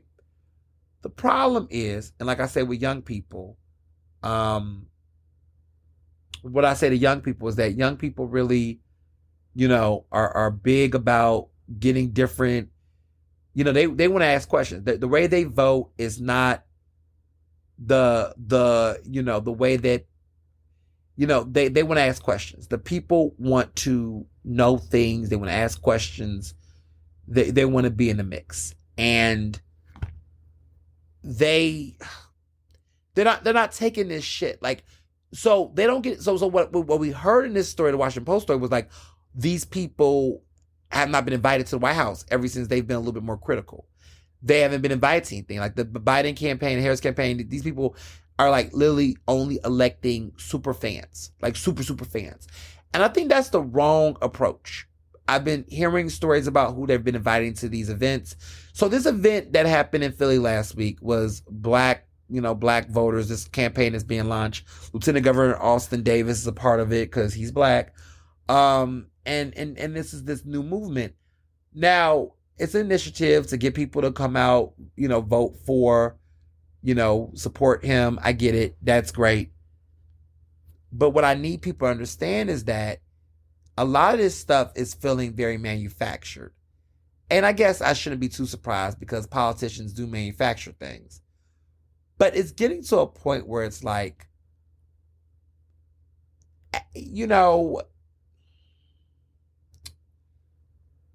we have all these relationships and you want people to come and Joanna McClinton, who is the Speaker of the House, and Austin Davis, they're both co-chairing the Black Pennsylvanians for Biden-Harris. They're saying they're the largest battleground state. They want to get 4 more years of Biden. That's great. That's fine. Knock yourself out. I think for me, it's just become a thing where I just want people to understand, like, you can support the candidates. Do your thing. But you got to give people access to ask real questions. You have to not create this facade, right? I think Black voters are for Biden, no doubt about it. But I also think Black voters also do want to have some conversations. They're like, look, man, we got you, but we also need you to do some things. And there are conversations about this serious ceasefire over the weekend. I'm not going to ignore that there's this recent conversation, looked like a ceasefire thing. It seems like the moment Trump got convicted, I'm just saying, it just seems like stuff is starting to roll out a little bit, like they're getting a little bit more aggressive. They're trying to clean that shit up because it is what's going on in Palestine is really, I've told people that I predict this is going to get wrapped up by fall. Because let's be real. The U.S. has an outsized influence on this situation. If the United States tells Israel, that's it, we ain't giving no more rockets, like we're not doing none of that, this shit is over, right? But they want to also make this like a, they want to give Israel, its autonomy or the appearance of autonomy. Like, look, they want them to come to that decision, right? There's a conversation about releasing hostages. That sounds really good. Goodness gracious. Like, the horrors those people are going, like, that's just so, just devastating, right? You got thousands of families ruined. They got to rebuild. They got to rebuild Gaza. They got to rebuild Palestine. They got to rebuild that shit. Like, they have to. Because what you're not going to do is say, oh, there's a ceasefire, it's over, and then everybody just go back to, like, okay, these people have nowhere to stay. Rafah is a mess. Oh, everything's whatever. And everybody just goes and, we're done. And these people have been displaced, food. This is a humanitarian crisis. So the conversation around rebuilding and ceasefire seems to be activated right now. It seems to be some real serious conversations finally. Because, like, this needs to get wrapped up. This needs to get addressed. There needs to be immediate action. You just can't call for a ceasefire without actually executing one. So it looks like some hope might be there. I'm trying to be optimistic. I'm not trying to do but look, I'm trying to be as optimistic because this is a stain on this campaign. It's a stain on the campaign. It's a stain on the campaign. It's just, there's just, like, it's the reason why everything has been so manufactured. It's a reason why you look at those crowds. I can tell you, those crowds are not real people. They are the most gun-ho supporters.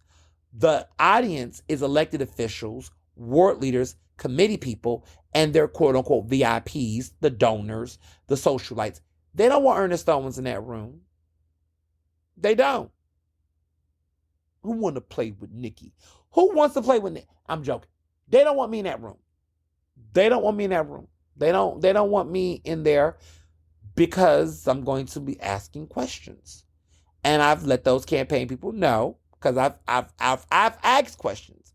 So they know what type of time I'm on. And I'm like, if I'm going to be there, we ain't on no bullshit. It's got to be real work. Because I'm not meeting any of these people if I'm not getting a real conversation. I'm not doing some meaningful work. There's not no real dialogue happening. I just don't have time for the fake shit. If you're telling me to come to a rally with the president, can I see the president? I'm on that type time. Yeah, big talk. I'm talking big talk. Yes, I'm being real about it because you got to speak it out in existence. You also got to name it. If I'm not meeting the president, I'm not going. Unless there's an interview with the vice president, I'm not going. Because when you've done it before, you can do it again. When you know your worth, you know what it is. These white reporters that's across Pennsylvania, some of these national reporters, they flying in national reporters, they having them come to our city, okay? But we're the battleground state. But they're having these white reporters from these national outlets come to our city, interview these people in our city, and these people go off and don't know what the fuck they're talking about. When these people come to Philadelphia, they call me. They're in my DMs. They're asking me, where should they go? Who should they talk to?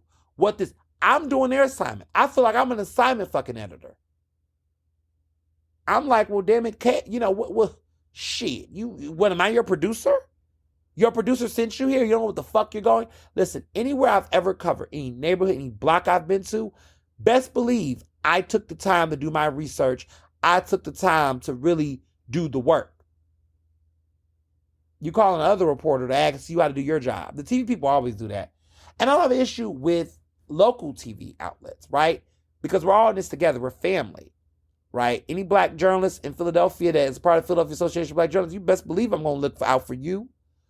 But for these national folks that fly in, and parachute their way in. It's like y'all come in here, y'all asking questions, y'all don't know where to go. You're talking about you went to 4th Street Deli to interview voters. Who the fuck go to 4th Street Deli to interview voters in 2024? They don't even go there anymore. Anyway, people be out here. Oh, I'm going to go to Pasadena to see what Philadelphia voters think. What Philadelphia voters? South Philly? The ones who like Trump? You really think that's an accurate depiction of Philly voters? Stop it. Like, that's the shit I'm talking about. It's just interesting to me.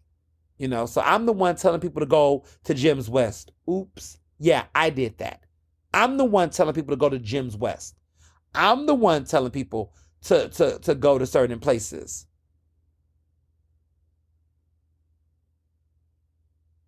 Because folks act like there was no black-owned cheesesteak spot in Philly. I'm just going to be quiet. Let me be quiet. Let me not talk too much this early. But I'm seeing how these campaigns are moving. I mean, we can't even say about Trump. Trump doesn't even have a fucking campaign office in Philly. I don't even know if he even has campaign offices across the country. Like, I mean, the Biden campaign is definitely stretching and putting their money and getting out here. I'm not taking that from them. But I'm just at the same time, like, tighten up. Because this is Biden's race to lose.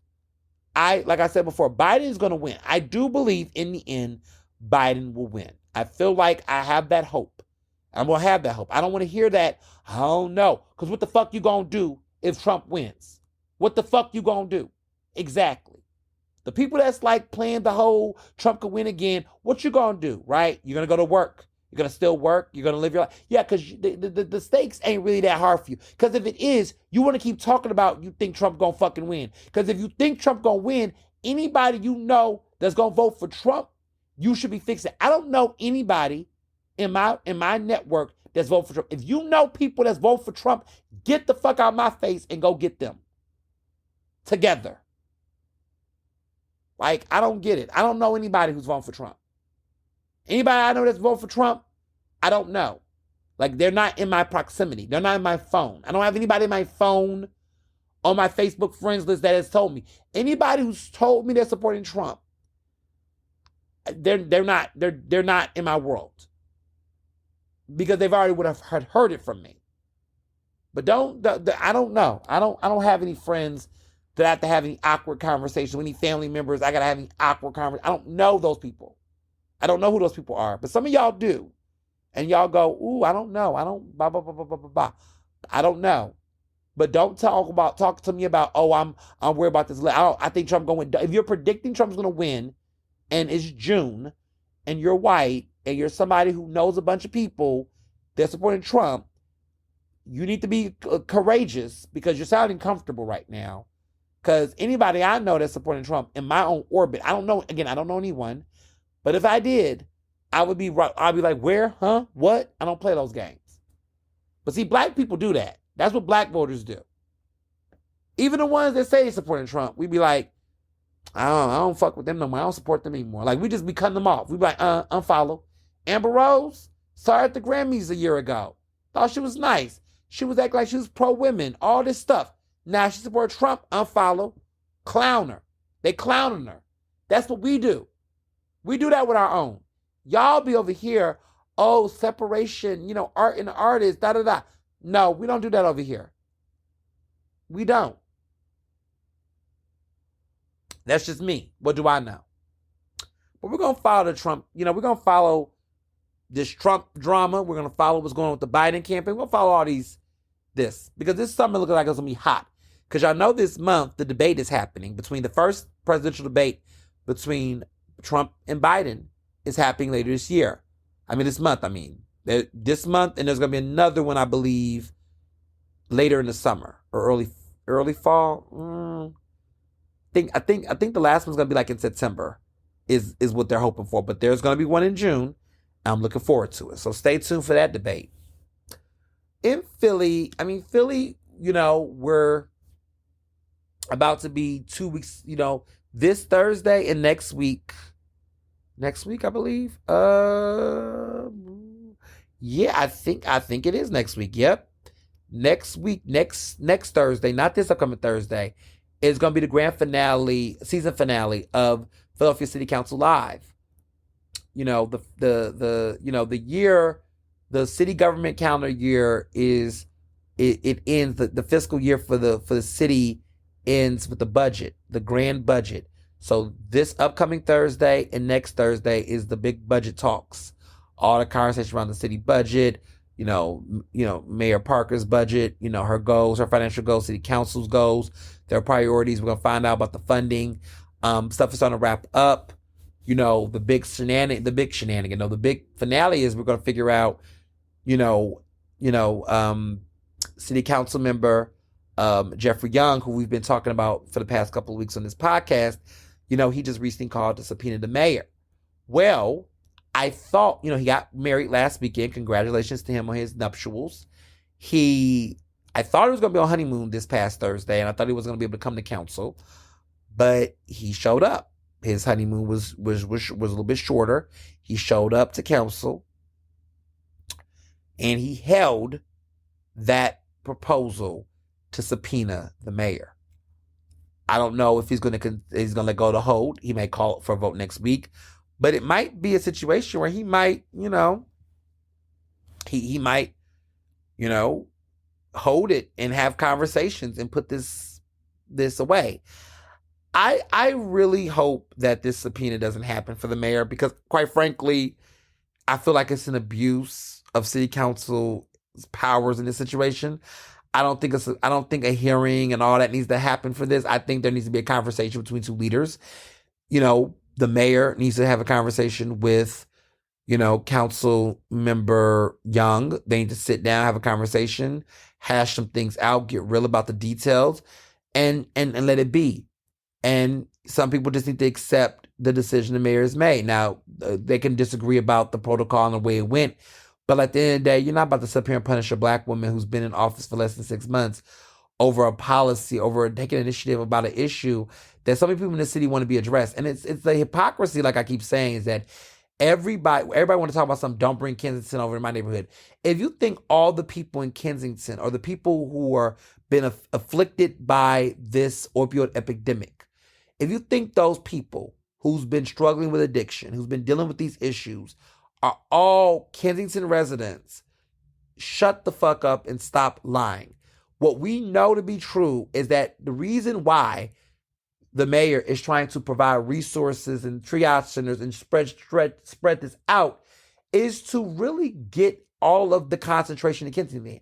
No part of the entire city should be facilitating and harboring all of this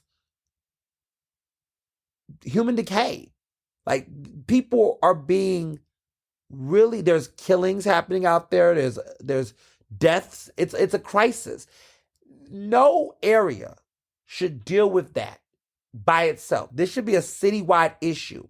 To make one city, like Ketsi Lozada, to have her be the only person that has to pull for the mayor, everybody has to pull. Like, that should not be the case. We should be spreading out responsibilities citywide. And everyone needs to be addressing this, because Kensington is everyone. And everyone should be addressing this and feeling responsible, because the people that's in Kensington is coming from west, coming from north, coming from south, all the different parts of Philly, and even the suburbs, right? So to try to say, oh, don't bring these people. No, they should come back to your district, but they should come back to a facility, to a bed, to resources to recover. And that is what these triage centers are about. And so everyone said they didn't want all of this to be put on Ketsi Lozada's shoulders in Kensington. They said this should be a citywide coordinated effort. They said they wanted to provide resources across the city to help people. That's the things they said. But what are they doing? And so the mayor took initiative to find a place. She didn't cherry pick this area in the Fish District to bother Young. She looked for an area that had enough capacity to help really put people in beds in a clean, safe environment. That's what the plan is. That's what the proposal is. That's what she's trying to do. And my question to people like, Councilmember Young and others is, if not there, where?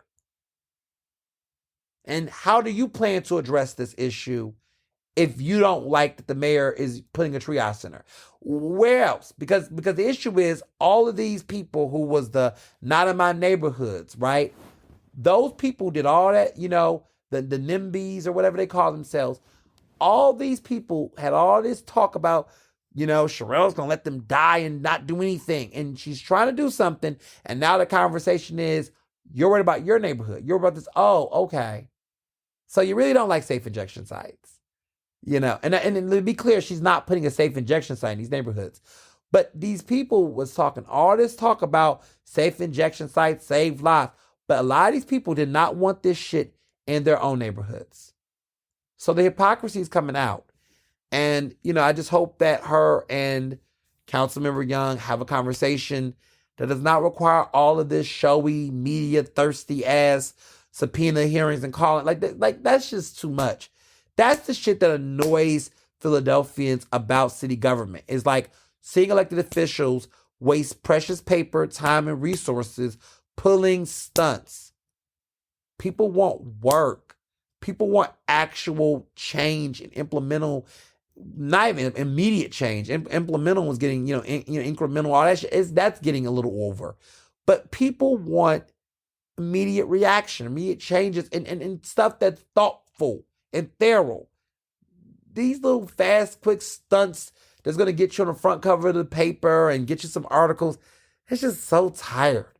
So tired. Ugh.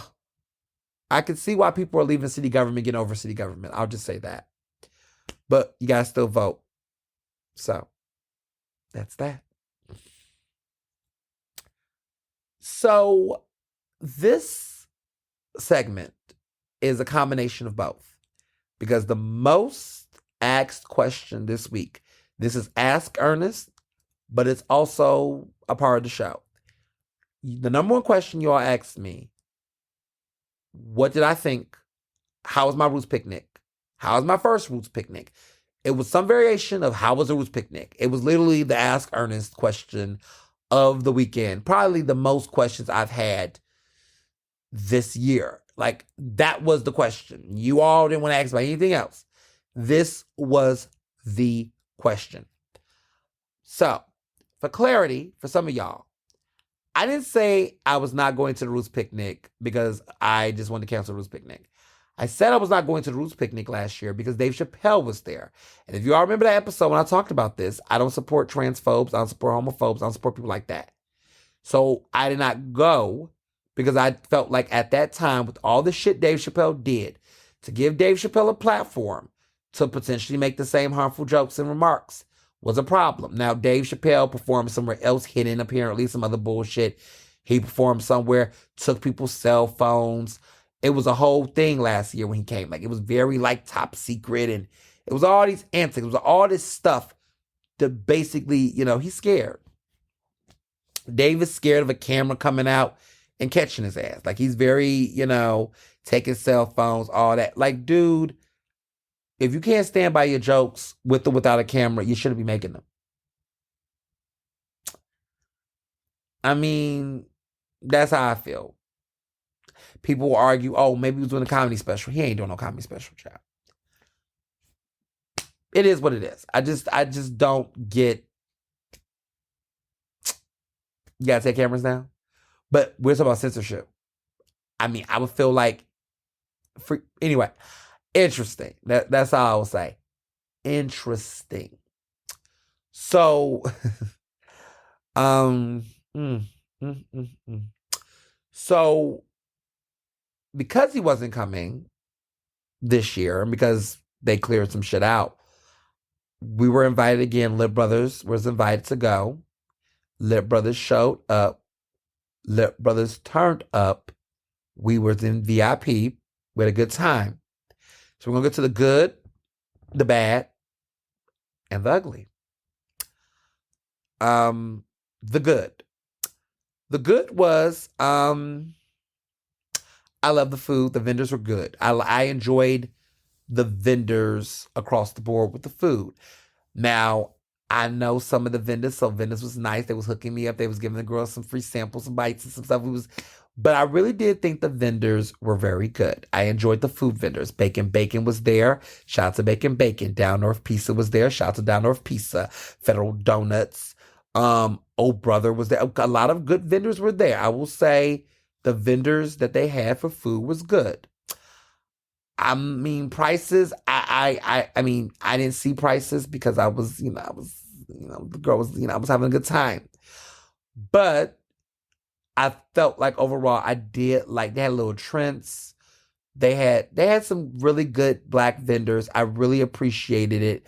It was a little bittersweet because I was thinking about people like Charisse and French Toast Bites. And I just try not to think about it because it makes me a little sad because I think about her. She would have had a really great time. Just, yeah. We like the vendors. Thought the vendors were dope. Food was good too. Drinks were aplenty. I really enjoyed the drinks. I enjoyed my drink. I did a lot of drinking at Ruth's Picnic. It was a thing. Oh, everybody was showing love. Shout out to Jack Daniels. Shout out to all the... Listen, they had their little section with their little drinks. We had so many Lynchburg punches and shit. I really loved the drinking. The drinking was fun at Ruth's Picnic. I feel like we was drinking a lot too. We would just drink. We was drinking a lot, but it was just so good. It was, the boys were just... I really liked the drinks. Shout out to the drinks. Shout out to the bars. The bars between us grown.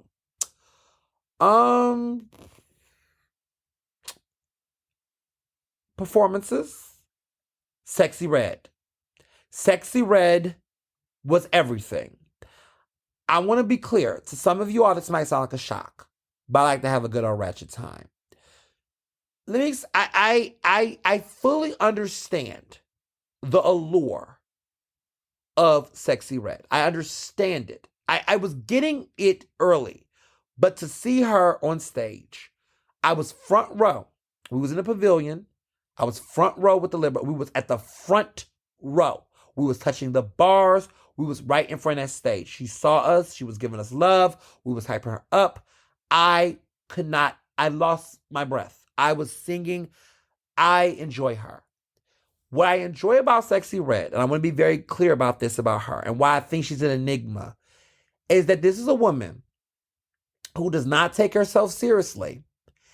And she is here for the shits and for a good time. And if you don't take her seriously and have a good time, then it's a good time across the board. She understands the assignment.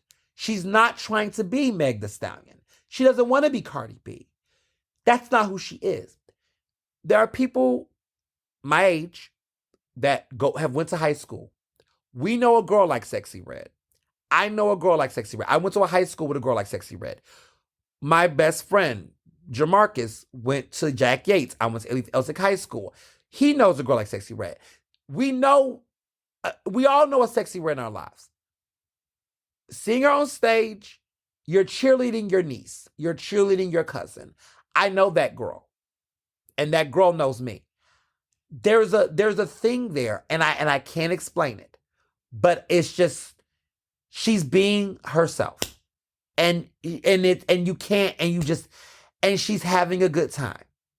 And she's doing the bare minimum, but she's doing it so well that it's almost like it's an art. It's like, where did they find her?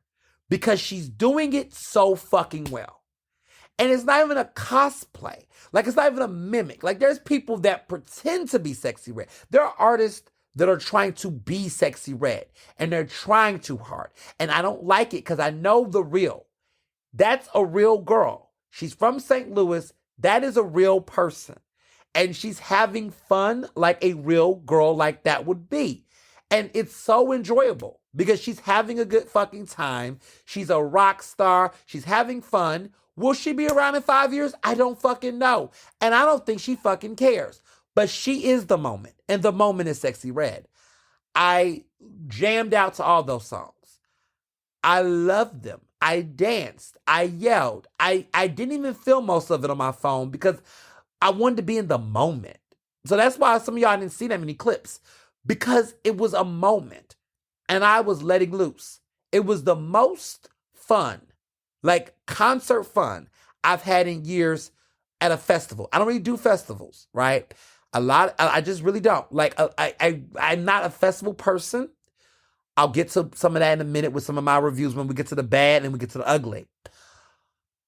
But it was just, she was just perfect. There are friends of mine in my DMs like, oh, how you like Sexy Red? Like, I heard she wants a note and they pay you $100 to see her and it was whack. Let me be very clear. I don't know if I will pay to see a Sexy Red concert for 90 minutes. But Sexy Red should be at everybody's music festival. Any music festival from Lollapalooza to Broccoli to whatever, book Sexy Red. Because Sexy Red is a perfect festival performer. She knows how to get a crowd. People, listen, the whole fucking man. That pavilion was packed. Sis was packed. The whole place. Thousands. They knew the songs. They rocked out. Could she do that for an arena just for herself? I don't think so. But having her as an opening act for a concert, do it. Book her now. I wouldn't be, listen, in my head, I would be a manager for her because I see it. I see what she brings. I see her fun. And it's different. It's not Meg. Listen, everybody want to compare to rap girls. This is an era where what I love about hip hop right now for women is that we're getting different personalities, different styles, different flows, different personalities, and I'm enjoying it. And everybody can win. Everybody's eating. Everybody's making money. We're seeing multiple black women in hip hop on the charts. Meg and Lotto and Glorilla is on the charts. Cardi B is still on the charts. Nicki's, she's on the charts somewhere sometimes. But Sexy Red's on the charts. Like, there's this room for girls to come out and have a good time. And so I'm really enjoying that. I really enjoyed her. She was my favorite festival performer. By far, she was the best. She just was a riot. It was the perfect amount of time. She like a 30-minute set, maybe a 40-minute set. She just rocked out. Like, she just came and really just rocked out. And it was just a show. And, get it set, go sexy, get it sexy. That's my song of the summer. Like, just a good time, a perfect time. I really, really enjoyed her. I don't know enough to say about her, but she just was my everything. She was my life. I loved seeing all of you all, just fans, friends, folks, just out and about, seeing us out and about. I can't recall how many of you all bumped into me, told me you watched the podcast, love my journalism. Love you all. It was just great to see you taking selfies and stuff. That was like also my favorite time at the festival, was just the picnic, was just to see people and bump into people and just be able to, vibe out and rock out with folks and just hear stories and meet people I haven't seen in person in years. And, it was a good time. There was people who I ain't seen in a long time, but saw me and just showed love and took pictures. And I saw some of my LBs, my line brothers. We was out and about, doing our thing, and saw other alphas from all over the city. It was just a good time. It was just good feel vibes. I really enjoyed the people. The people was also my favorite part about the Roots picnic. And people was out there. They were smoking weed. It was a lot of weed. It was a lot of weed in there. I was secondhand inhaling sometimes. I was like, oh my goodness, y'all got the blunts out. My goodness, how did y'all get through? Listen, they was out there rolling paper. It was a lot of smoke. There was times at night where it was just nothing but, I was like, my goodness. There's different variations I'm getting. I was like, could y'all create a section like, okay, Kush is here, Loud is here. Like, could y'all like separate and get in like little areas where y'all had to say, because there was a lot of fusion going on. I was just like, oh my goodness, what the hell is that? That smells like trash. That smells like perfume. The fuck? It was just too much weed in the crowd. My goodness. And I'm not anti-cannabis. I'm not. I don't like to smoke. I mean, I'm not a smoker, but I just was like, woo, goodness, it's just all everywhere. Everywhere. It was everywhere. It was everywhere. Um, but you know, the people were great. Celebrities were, well, is that the bad? We haven't got to bad yet, but I would say, other moment, great moment that I really, really, really, really loved.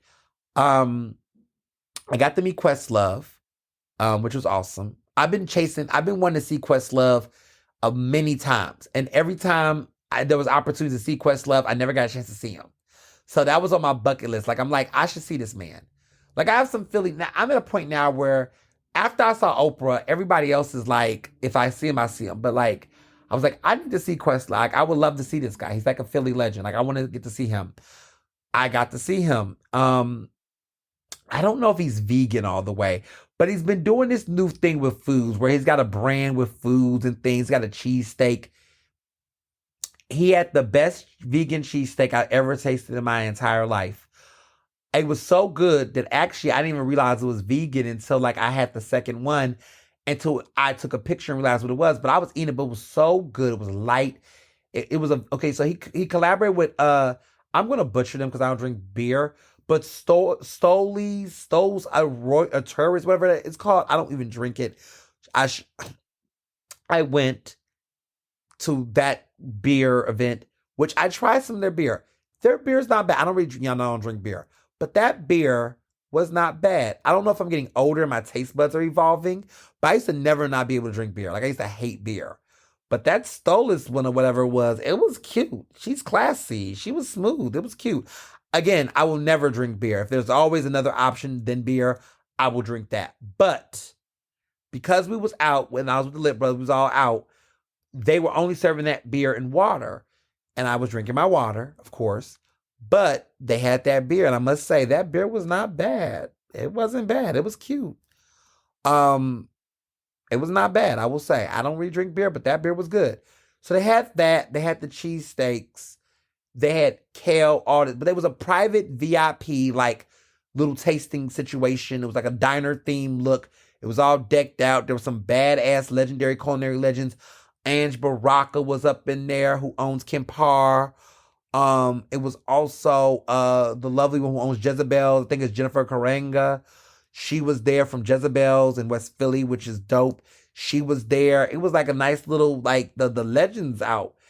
Saw a couple other cool people out and about, but it was just a good old time. And I had a really good time. The food was popping. Everything was popping. The cheesesteaks was good. Got to see Questlove. Got my selfie. That was a good time. That was a very good demo. I think out of everybody, that one of the best demos. Like basically locations that was there, and it was it was isolated from the rest of the picnic. So it was like almost like a private little situation. It was like that felt very VIP, and that was a very well done event. We all loved it. Shout out to them. Now to the bad, because I think I said all the good things. Now to the bad, logistics. Logistics was all over the place. I just didn't really understand logistics. You know, we got hooked up. We didn't pay to go to the Roots picnic. So I am the type of person that I personally, when something is free, for me, I don't complain for myself. But as a consumer, because my listeners often don't, you all go, you spend your money, right? So I'm thinking about this through a consumer perspective, just navigating some of this stuff. It was a logistical clusterfuck. A lot of it was knowing where things were. I mean, artists were late, but that happens. It always happens. Artists just be super, super late. There was a lot of just confusion around where to go, what you can go to, what you can't go to, what's this, what's that. just a lot of logistical things that just was like, I'm going to save the ugly because the ugly is just ugly to me. And I don't want to, and some of the things that I'm talking about right here is going to speak to that too. But I'm going to hold off on that. Yeah, logistics was just all over the place. There was just a lot of weird things, placed weird things. So for example, the big Roots picnic sign, the one that y'all saw that I took a picture with the Lit Brothers, that's really pretty, right? That damn sign is all the way many, many steps up. This is a place that if you are disabled, there's some places you can go, but that was also a little bit of concern. Like I was seeing people that were, definitely, on a wheelchair accessible, things like that. There were some moments where I was like, can these people really enjoy the full scale of the event? Because some of the locations and areas, I just was all over the place. That was irking. That was very irking for me personally. What was another irking thing? I wish they would have posted more signs all throughout the picnic for people to actually take pictures, because they were all over the place. They were not enough, I feel like, centerpieces that was quote unquote Roots Picnic affiliated that could allow people to really, have a moment of things like that. There was a lot of just scatteredness with some of the touch points I think should have been things, right? They announced their schedule lineup super, super close to the date, which was annoying. They had an app, but I'm not downloading any more apps to my fucking phone. There was definitely a lot of, there was not enough free things for folks who were not, I felt like, VIP. It was a lot of interesting things on that front.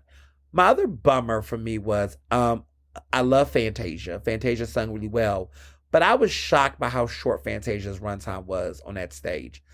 I don't even think Fantasia performed for 30 minutes. If she did, I could be wrong. Fantasia literally came out. I was crazy about Fantasia. Fantasia, she was one of the acts I really wanted to see. Fantasia came, she sung, what did she open up with? She opened up When I See You. And then she did Go Ahead and Free Yourself. And then she performed her own fun melody of Proud Mary to tribute to Mary J. Blige, not Mary J., but to Tina Turner. And I was like, yes. And I was in the mood and I was feeling it. And then she left. And Jamarcus, my friend, he was just, oh my God, he was funny. He was like, that's how much they could afford from her. I was like, clearly.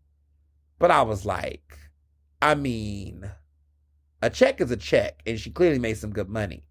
But I was like, damn, Roots. Y'all got Fantasia out here, and y'all paid Fantasia enough to do 3 songs? Like, 3 songs? Like, she literally came up there, did When I See You, which I should have known something was up. Because a song like that, you kind of want to wait for that song to do that build. Because that should have been I feel like she should have ended with that song. Because to me, that felt like you going to do something. She did that. Then she did, Free Yourself. And then she did, what she do next? She did, the Tina Turner thing. That had to be about maybe 10, 15 minutes max of her on that stage. I was like, that's it? Like, it was like Fantasia. That was it. So I was a little, like, irked with that. I mean, there was other artists that came on stage and performed. I really wish Victoria Monet would have been there. I'm not going to hold you. She couldn't make it. She couldn't attend. There are rumors that she might be pregnant, but you know what? I don't like pregnancy rumors, so we don't know that. That's not confirmed. There's an illness or something going on, she said. I hope she's well. She's had to cancel out a couple of shows, but people's been spreading these pregnancy rumors. Don't know. Let's not spread them. The reality is that baby has to take a break to take care of her health and her wellness, and I hope she gets well, and I hope she is safe. I wish that we would have had her, because I love Victoria Monet. And I feel like they were missing that energy Like, I feel like that energy was missing. Now, Babyface performed, but I didn't stay for Babyface on Sunday. I didn't stay for Babyface because, quite frankly, I had to keep 100 y'all.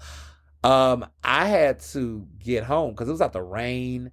It rained a little bit, but then the rain calmed down or whatever. But it had a little bit of a drizzle. But it calmed itself down sooner or later. It all relaxed itself in the end. So I wasn't, really, sweating the weather like that. But I wasn't gonna stay for Lil Wayne, child, because I was like, Lil Wayne, nah, I'm gonna take my little time on what's his name, Lil Wayne, Lil Weezy F Baby. I was like, let me go ahead and go. That's my cue to leave. But I didn't stay for all of that. But I, I had a good time. Both days were different.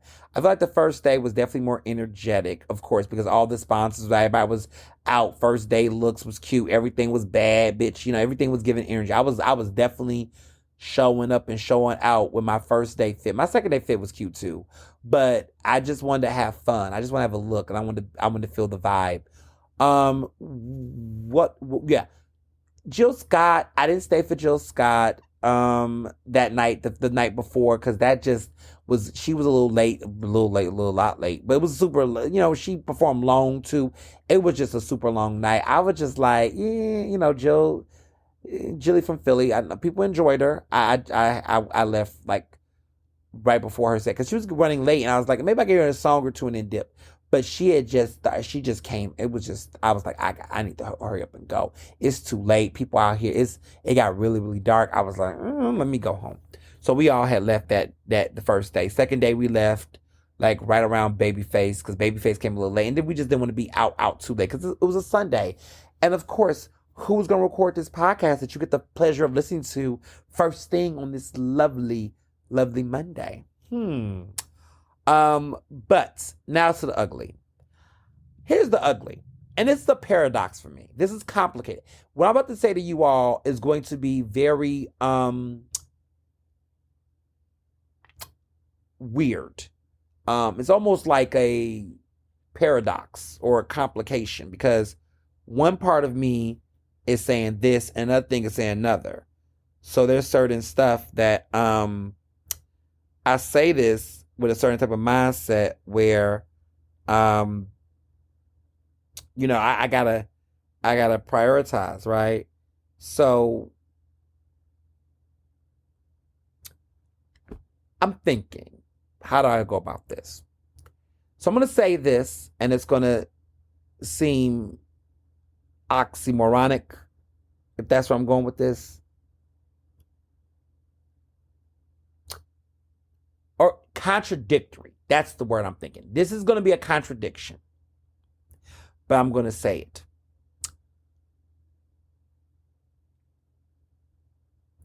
If you do VIP, if you don't do VIP at Roots Picnic, I feel like it is a headache. But if you do VIP at Roots Picnic, I think it's a fiscal sham. I know. Oxymoronic, right? I don't understand the point of VIP at Roots Picnic.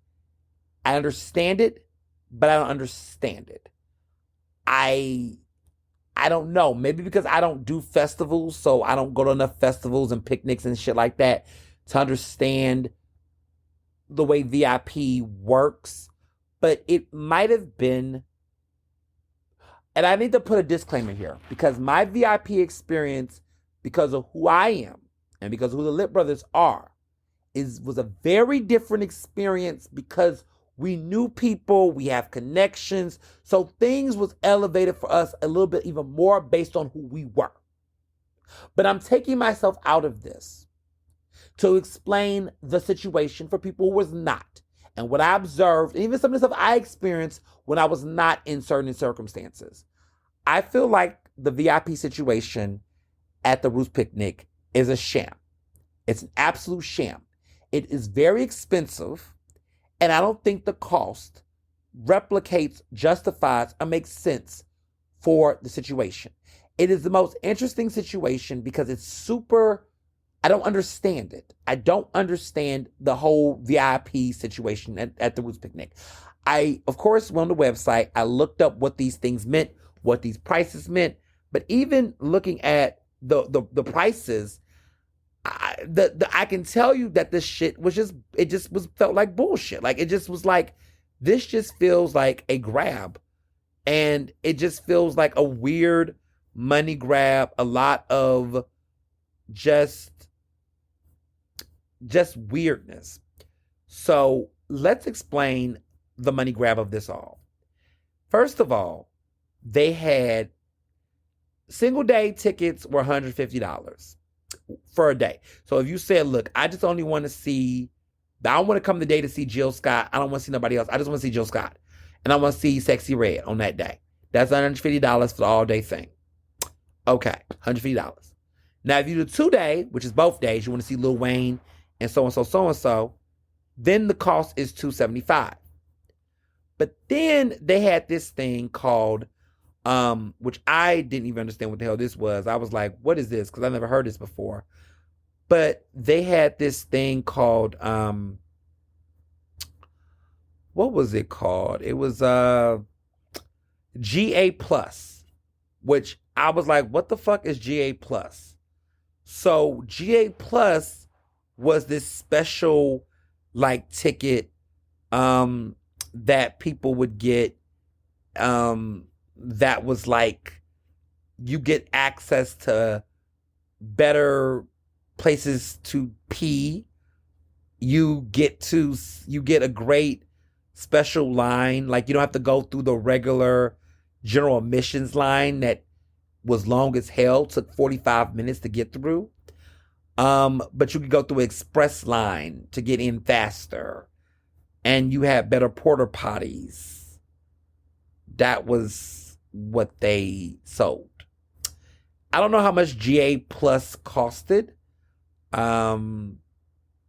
But it was $275 for 2 days for general admission.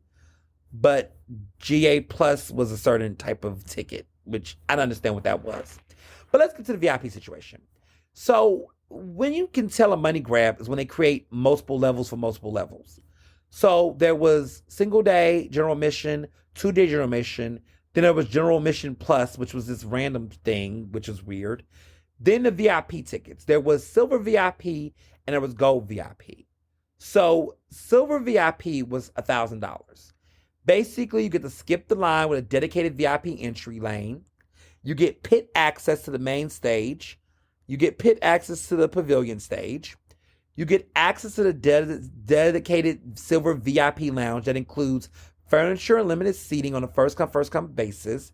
You get upgraded air-conditioned restrooms with restroom attendants. You get on-site concierge.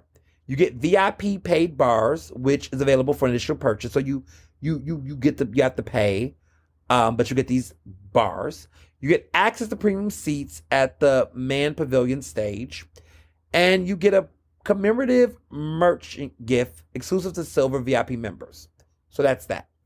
Now, the gold VIP, you get all the stuff that the silver VIP people get, but you also get a shaded and elevated viewing platform for the main stage. You get an air-conditioned restroom trailer access with restroom attendants. You get 4 drink tickets per day available at all bars throughout the footprint. You get 2 meal vouchers per day acceptable at all food vendors throughout the footprint. You get 1 special commemorative gift. And then, of course, you get the little premium seats. Now, the VIP, 2-day VIP gold was $1,400 per person. So the 2-day silver VIP was $1,000. The 2-day gold VIP was $1,400. So let me tell y'all what happened and why I called Cap. I should have called Cap when I saw. Again, I didn't pay. So let me be very clear. I don't have no money lost in this.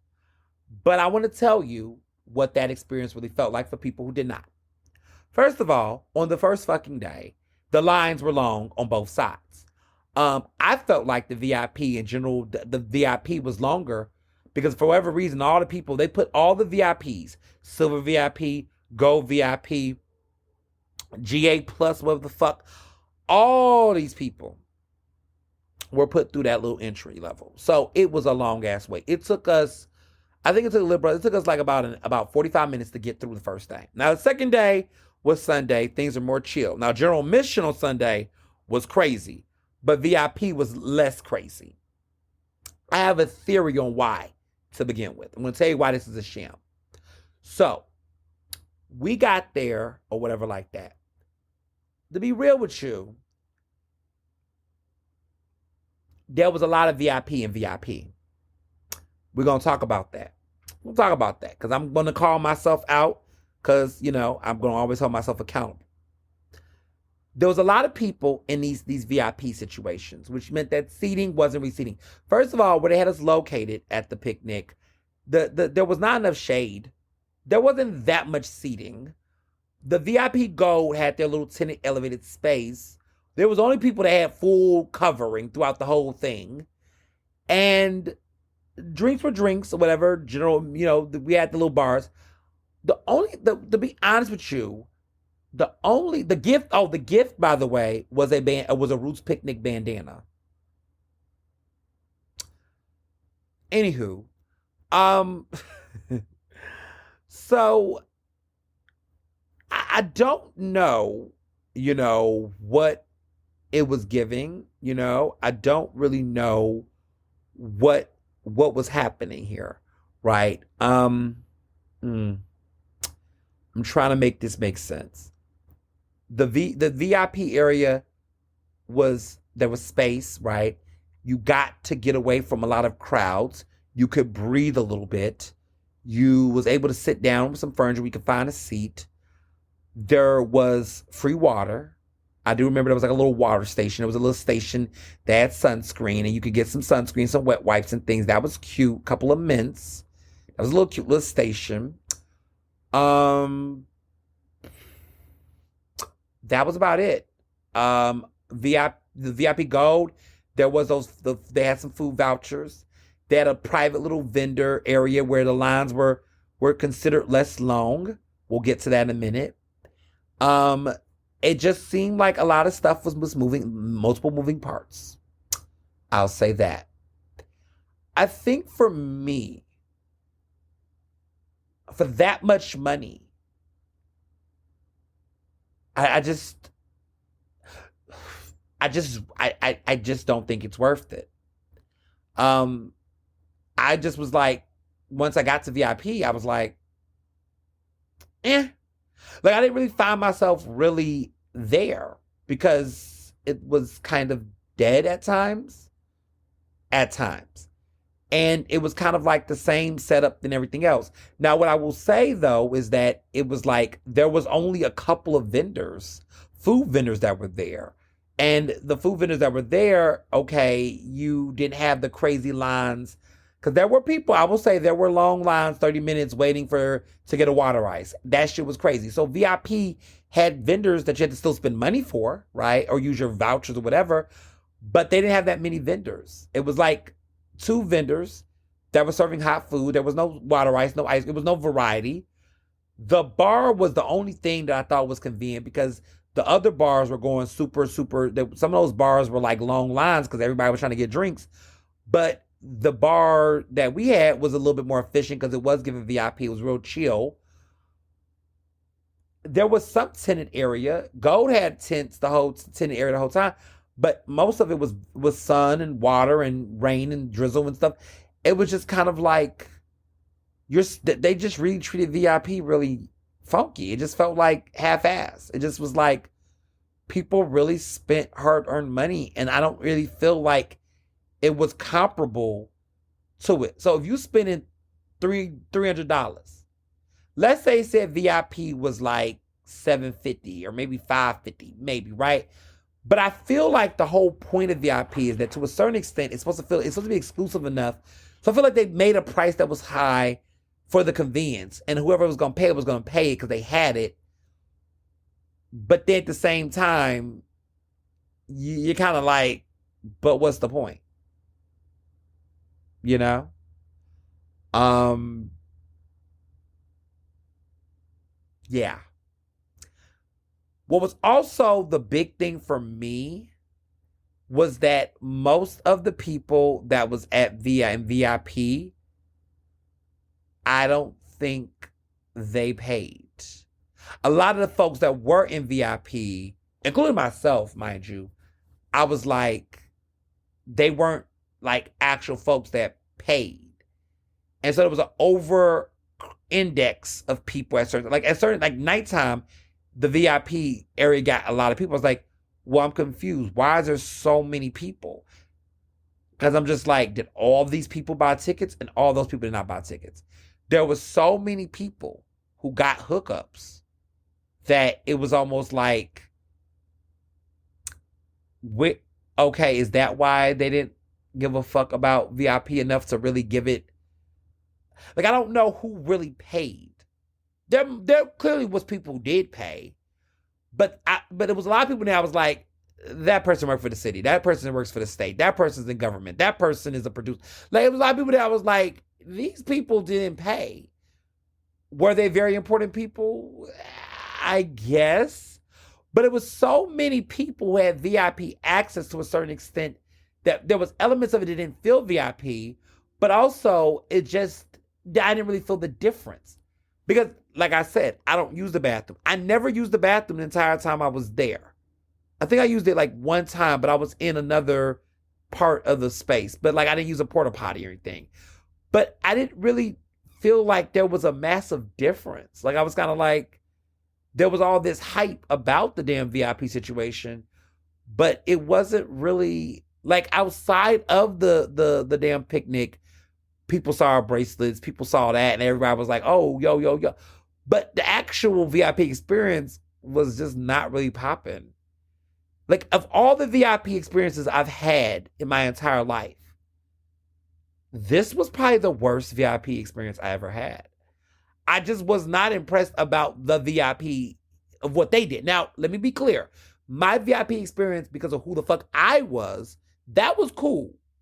I was invited to some stuff that did not have nothing to do with the Roots Picnic's past, per se, right? So let me make some clarifications here.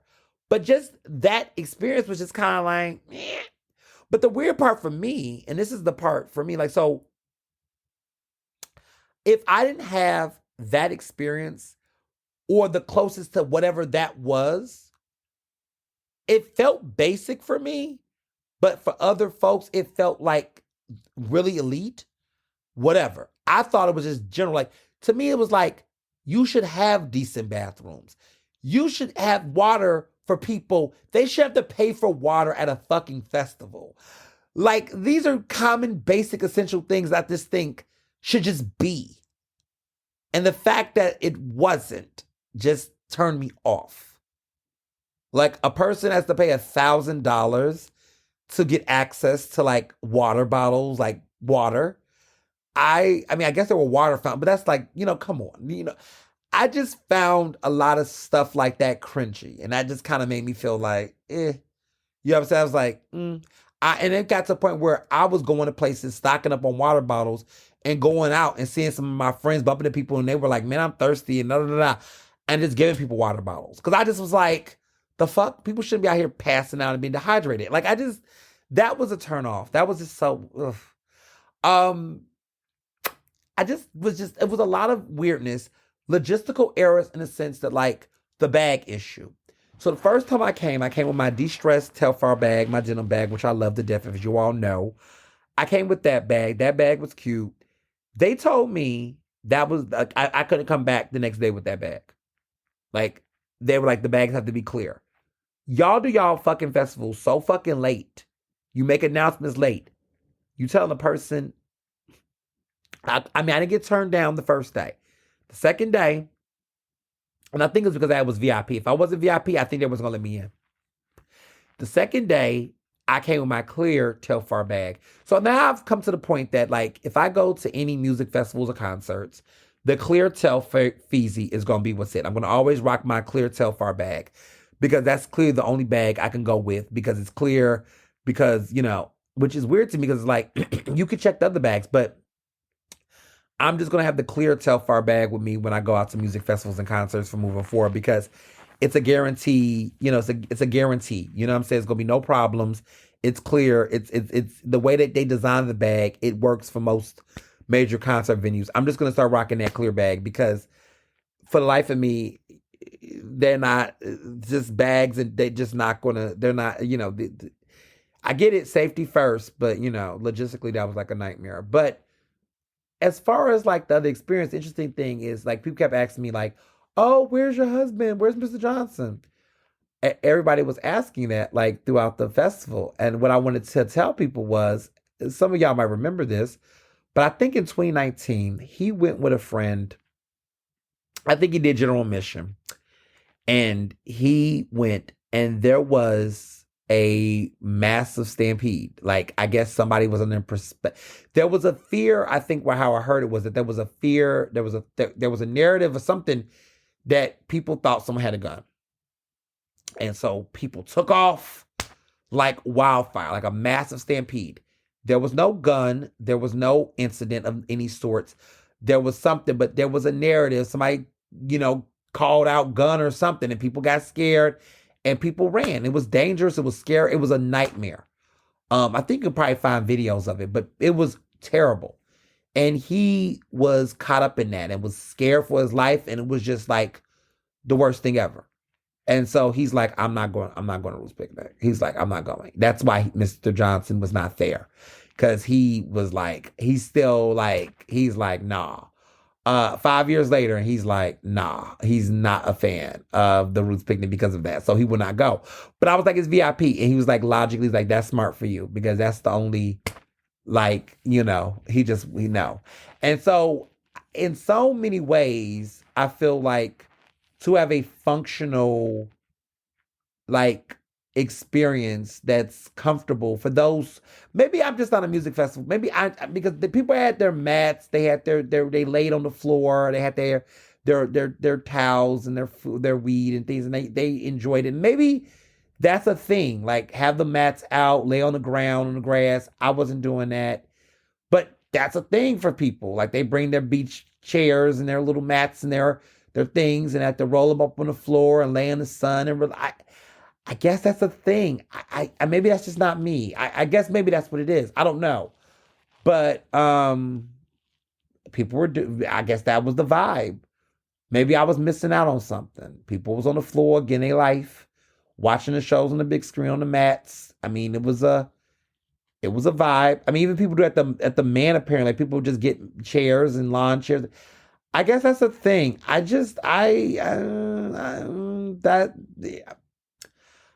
am not paying $350 to be on nobody's floor. I don't know. The economy is economy. I don't know. All of that was just a lot. But for me, it was just like, for me to functionally enjoy it for what it was, I had to do VIP. For the feng shui of just sitting down, being able to breathe, not have long lines, I guess. However, I just also feel like the fact that they exploited that convenience to the most level is such a disgusting money grab in this economy. Like, you literally, like, for people to have a decent experience that is functional, one in which they can actually enjoy the shows, enjoy the performances, not be bombarded by long lines and sweating, not being overpriced by things. In order for people to enjoy the festival in that way, they have to spend $1,000 per ticket. That's just, yeah. That's just, yeah, maybe that's what people do. I don't know. Maybe I haven't gone out to enough things in the world, or just have not done those types of things. But a lot of that I wasn't crazy about. I felt like Made in America definitely, I know it's going now, RIP. And I think that's why Ruth's Picnic has gotten even more popular, because they're filling that void that Made in America used to have. But I do say overall, what I do like about the Ruth's Picnic is that they do highlight Black artists. It's Black Music Month. It's about Black artists. It's definitely a lot of great musicians. Scholar Soul, very diverse crowd. The attendees that go are Black. That's very, all of that I will say is a beautiful thing. And maybe that's the essence of it that saves it all. But listen, they might have all that, but them prices was definitely not no, those prices were pricing. I'll say that much. Um, Movies overall before wrapping up, movies, that new Bad Boys movie, I think it's Bad Boys for Life, maybe the new movie or what, I guess that's what it's called. That is good. Good. That sequel is great. Will Smith, in my opinion, is back. He never left. I've always never like fell out with Will Smith over the slap incident. Look, Chris Rock, I don't like Chris Rock. Chris Rock is trash. Chris Rock is a problem. Chris Rock has been a problem. So I'm not crying over spilled milk that Chris Rock got slapped for running his mouth and talking when he talked. And we don't know the whole element of that situation. But at the end of the day, fuck Chris Rock. He turned around, made more money, kept talking shit. So at the end of the day, it is what it is. But Will Smith is incredible in this new Bad Boys film. Martin Lawrence, I enjoyed this sequel. This is a very good sequel. One of my favorite sequels of all time is Bad Boys 2. It's just a great sequel. The Bad Boys 2 sequel is good. There are some sequels in history that are better than the original film. Not too many nowadays, but Bad Boys 2 is better than Bad Boys 1. Okay? The fact that they came back years later and did a second Bad Boys, a third one that came out during the pandemic, and then that did so at the box office. It was like a surprise hit. Bad Boys 2 came. And it's so good. So if you have not seen, it's coming out in theaters. It'll be out. Bad Boys. The new one is Ride or Die. Is the new one, which is coming out this Friday. But I, of course, got to see it early.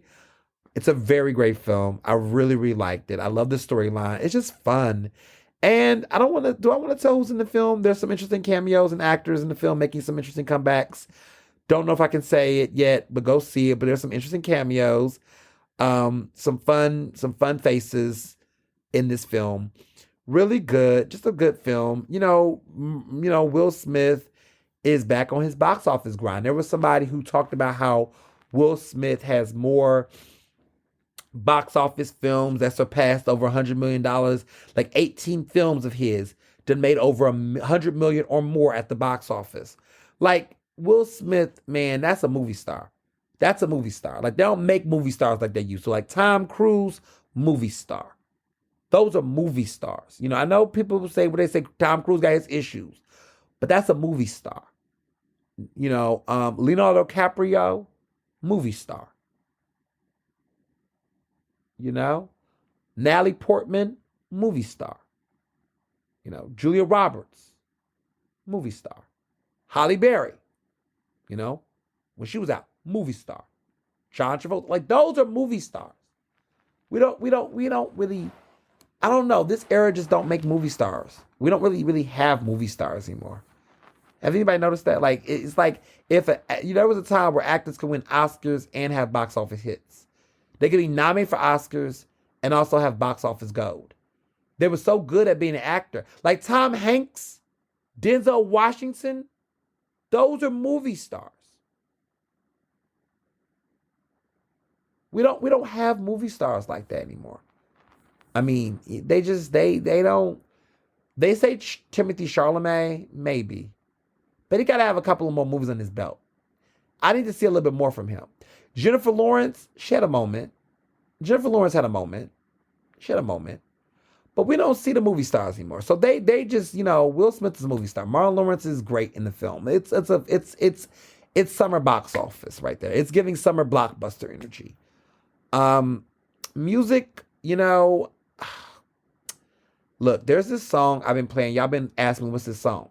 So do y'all remember Allie and AJ? Allie and AJ, there's these incredible, they used to sing that song, Potential Breakup Song, back in the Disney Channel stars. That one song like, no one, I gotta be, no one but me. That used to be my shit back in the day. I'm running through the clouds, trying to find myself. Hey. That was my jam. Anybody who saw Ice Princess? Any Ice Princess people? That was on the Ice Princess soundtrack. Okay, I'm going back. Remember Ice? That was with that woman, Michelle Trachtenberger, or whatever her name is. She used to be a little movie star, not movie star, but she was a girl on TV. I think she was Buffy the Vampire Slayer. She was like the younger girl. She did this movie with Kim Cattrall called Ice Princess that I used to love to death because the girl wanted to be a ice princess. Like she wanted to be an ice skater, a figure skater back in the days of Michelle Kwan era. And her mother was Kim Cattrall. No, her mother was not Kim Cattrall. Her mother was Joan Cusack in that movie. I remember this too well. And I was interested in it because I remember she was a nerd. She was really, really smart.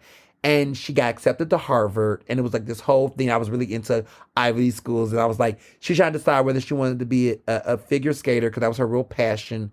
Or she wanted to be, this great, scholar or whatever. And she's pursuing her passion. She does this ice skating competition. Kim Cattrall becomes her trainer because Kim Cattrall used to be a famous ice skater. But they tried to play her off like she did this very bad thing in the competition. You know that little situation with the heart thing where, the skater who got the lick, all that, Tanya, all that drama. They were hinting that she was basically had a situation like that where she cheated and did an athlete wrong or something. Hayden Panettiere is in the film. It's a lot of, it's like, this movie's like, I don't know, 20 years old probably. But that was my film. And so Ali and AJ did that song, Throwback. I think it's on Disney Plus. If you want to see it and watch an old 2000s movie in the era and get aged out, I highly recommend it. It is fun. But Ice Princess was such a fun film. But Ali and AJ was rockers. They did this big ass mega song called Potential Breakup Song. This is the potential break. That big old hit, which was a hit. They went away. And then last year, they decided to come back. They was doing music for a while, low key. They got a new sound. I don't know how. I heard this song on a playlist that I was listening to on YouTube Music. And I didn't even know it was them, but it was called Sunchoke. And I hear this song, I'm like, whoa, whoa, whoa, this is a jam.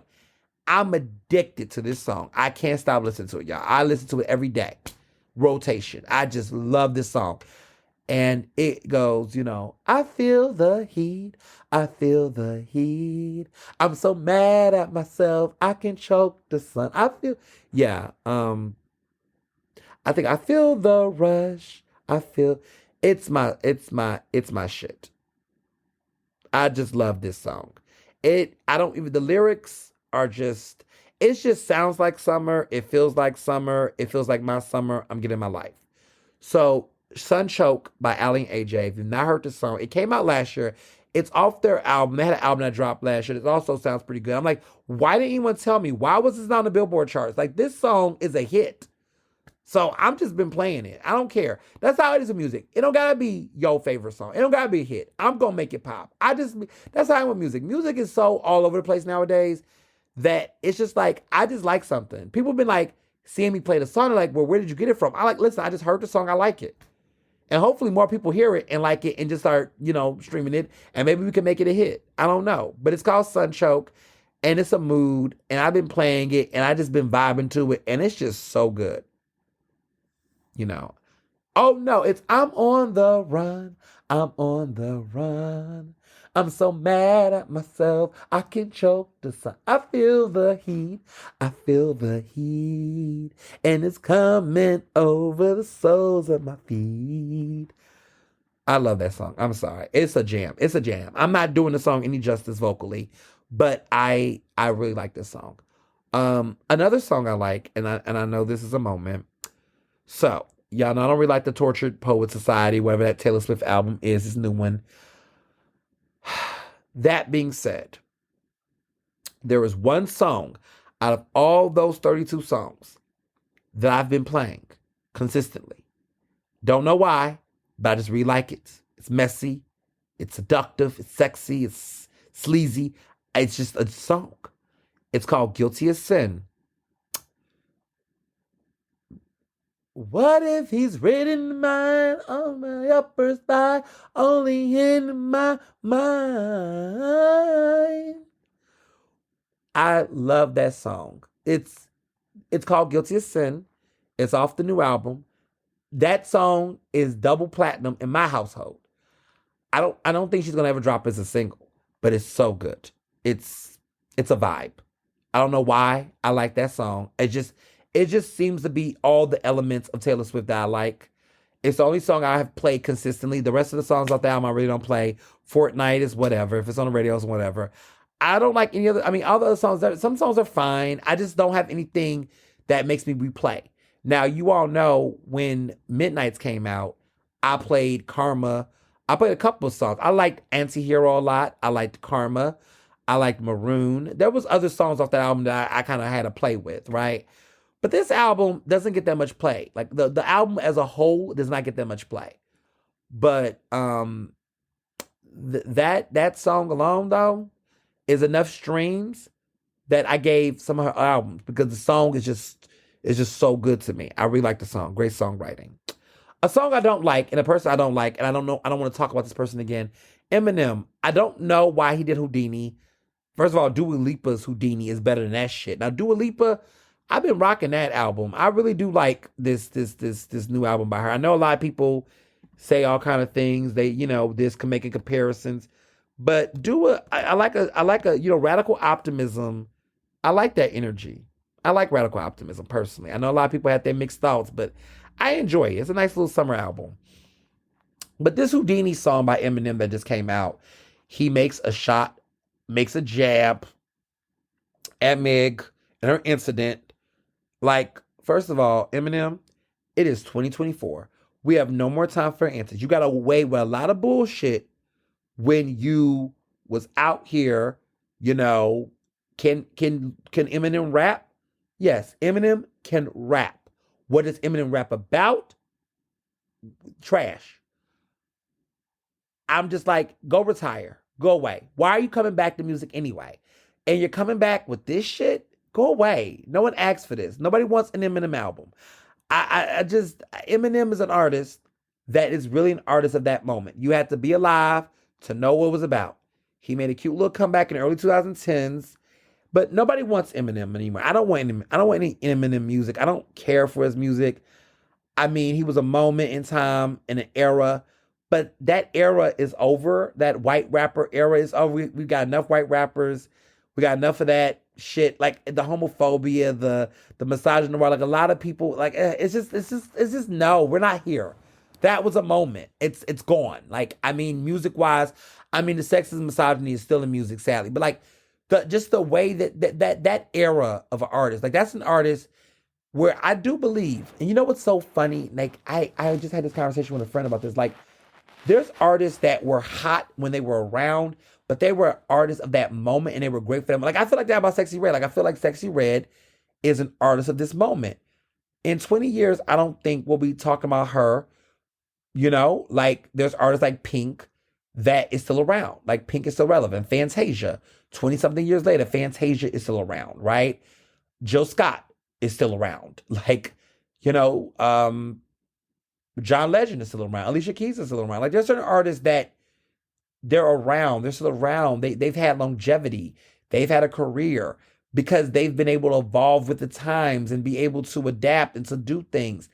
Rihanna has been around. Taylor Swift, they've been around for a minute. Like, y'all keep acting like she's new. These people are not new. We've grown up with these people. But that's timeless, right? That's evolution. There are certain artists, though, that was out during their time that was more popular than them. That's the funny thing about life, right? Like I'll put this in perspective. When Beyonce first came out, the biggest artist at that time, or the biggest artist in her genre at that time, one of them was Ashanti. Ashanti was literally that girl. Like, she was the hottest act. She had a debut album that was one of the highest debuting albums for a solo female artist. She had one of the highest debuts. Her debut album's over 500,000 copies the first fucking week. Like, Ashanti was doing crazy numbers. She was like blowing up. Like, she was that girl, right? Beyonce, Destiny's Child, she had a moment. She comes into the mix. She's doing something. New York Times had said, Ashanti, Beyonce, she's no Ashanti, but she's good. because that was the moment, right? And that, people like to tease that headline, but again, people, historical context. Ashanti was doing shit on the charts that nobody was. I mean, that girl had 3 songs at one point in time on the Billboard top 5. She had like 3 fucking songs on the Billboard top 5 charts at one period in time, like 20 something years ago. Like What's Love was Foolish, Always on Time. Like she was just, Ashanti was the girl. We gotta, like, she was a Libra doing her thing. We ain't gonna play with Ashanti. People like to tease these girls now, but Ashanti was that girl. And so at the time, right, Ashanti was on fire. If you would have asked people in 2003, 2002, who gonna make it? People would have said, Ashanti is gonna be the next thing that's gonna be around for a long time. She's gonna be the next Brandy, the next Monica. Monica had a nice run. Mary J. Blige, look at Mary J. Blige, 30 years, 25 years in the game. Like, she's about to be in the Rock and Roll Hall of Fame. Like, Mary J. Blige, look at that longevity, right? Mariah longevity. People thought Ashanti was going to be set up to be that way because of how popular she was. Beyonce, I think, was like, Beyonce was looking like she was going to have, people thought was going to have like a cute little career. It was going to be like let me think of an artist that was hot in that moment and then just never, like a Deborah. I love Deborah Cox, but Deborah Cox as a solo artist, her career kind of, I don't want to say Toni Braxton because Toni Braxton been around for a minute too, but like some of these artists has hit that sticks like grits, right? But I think people thought that Beyonce would have like a Deborah Cox career where, she was going to have a cute little 8-year, 7-year little run, and then she was going to delve off some other things and then fade out. No one was predicting Beyonce to be where she is today. That being said, look at the time. Look at the times we're in. The reality is that Ashanti was an artist of her moment. She made music that was for that moment. In that moment, in that genre, there was a want of hip-hop R&B collaborations. So she made the kind of music that spoke to that era. Like, we was in the era where the girls wanted the hip hop R&B collaborations. That was the pizzazz and the flavor. She made music that was in that era when hip hop and R&B collaborations and things were of that nature. Nowadays, we're not really doing that. It's, R&B, I don't want to say R&B is dead, but like R&B has evolved into other things. Beyonce is a chameleon. She has just evolved with the time. She has found a way to be in the cultural zeitgeist no matter the season and the wave. But other artists couldn't sustain. So she's really an artist of that moment. People don't want to hear this, but I'm not going to go too hard on it. But I think that's the case with Lil Wayne. I think Lil Wayne was a rapper of the moment. He was super big. He was super, epic in a moment. But Lil Wayne eventually faded out of that prominence. I mean, he still has a strong name, but I feel like Lil Wayne is like the MC Hammer of our hip-hop era. And that's no diss, because if you really know who MC Hammer is, MC Hammer really had a moment. And then he kind of just faded out. But Lil Wayne, he's still got maybe a little bit more than Lil MC Hammer, but when Lil Wayne was hot, he was on fire. But then Lil Wayne actually faded, He didn't really have that kind of like long. He has a nice career, got a lot of albums, but it just, the cross to the next generation, he just kind of faded out and aged out of that. And that's a lot of rappers. Jay-Z kind of has a unique thing. Nas has a unique thing about him. Nas is unique, but those are GOATs, People talk about Drake. I think Drake is a moment. I think Drake, that moment is starting to tether. He has had a nice run, but Drake is starting. But also Drake was a little bit more versatile too. But I think Drake is starting to. I think we're at that tipping point where he hasn't completely faded off because people still like Drake, but Drake has hit that peak where at this point it's only downhill from here with Drake. Like, I feel like even when we look at his album sales, the way his songs are charting, even in his own battles right now. This Kendrick thing, like, it's not going to tank him completely, but we're going to see the way that Drake is going to like kind of fade. He's going to fade slowly, but I think it's going to be one of the things. Like, I think about Nelly, I think about Ludacris. All these artists had their moments. 50 Cent, he's moved to other things, but all these artists have their own little ways in which they fade out, and I think that's going to be the case, for sure. I could definitely see that being the case for Drake. So, Eminem is definitely that. He's fading out, as he should. As far as TV goes, I've just been watching Baddies Caribbean. I haven't watched too much TV lately because I've just been out here working and doing my thing, out here going out to places. But I've been watching Baddies Caribbean.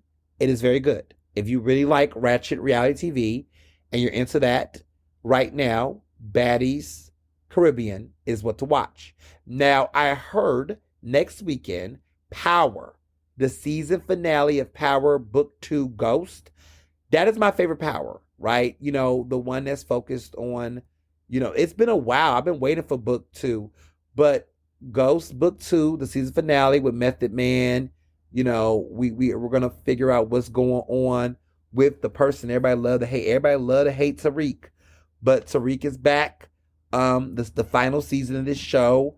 I can't wait. Monet Tihaja, which is Mary J. Blige.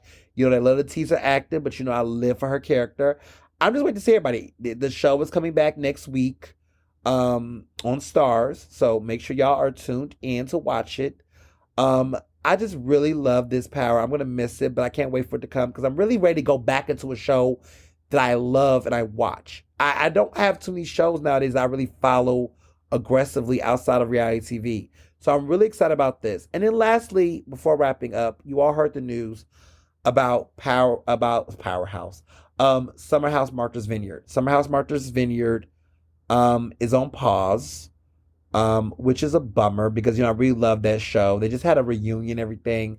But I feel like, and I'm going to just say this because a lot of you all ask me questions about the show and everything. I don't think they're going to kill Summer House Martha's Vineyard. Let me be very clear. I don't think they're going to kill the show because the show is a good concept. They're going to get rid of that cast. I think the cast have gotten sick of each other. And you all heard some of my commentary about some of the stuff that was being said about the castmates. But I think there's been a lot of bad blood. I think that there's just been a lot of debacle and a lot of drama that I think everybody is like tired of each other. And I don't really know.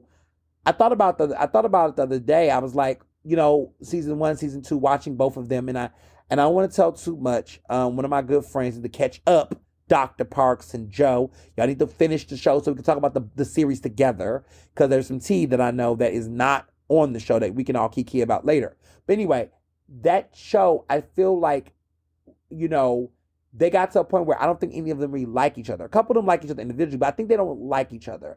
And so I don't really know. Like, after the reunion, I was like, where do y'all go from here? Like, what's the point of you all coming back together?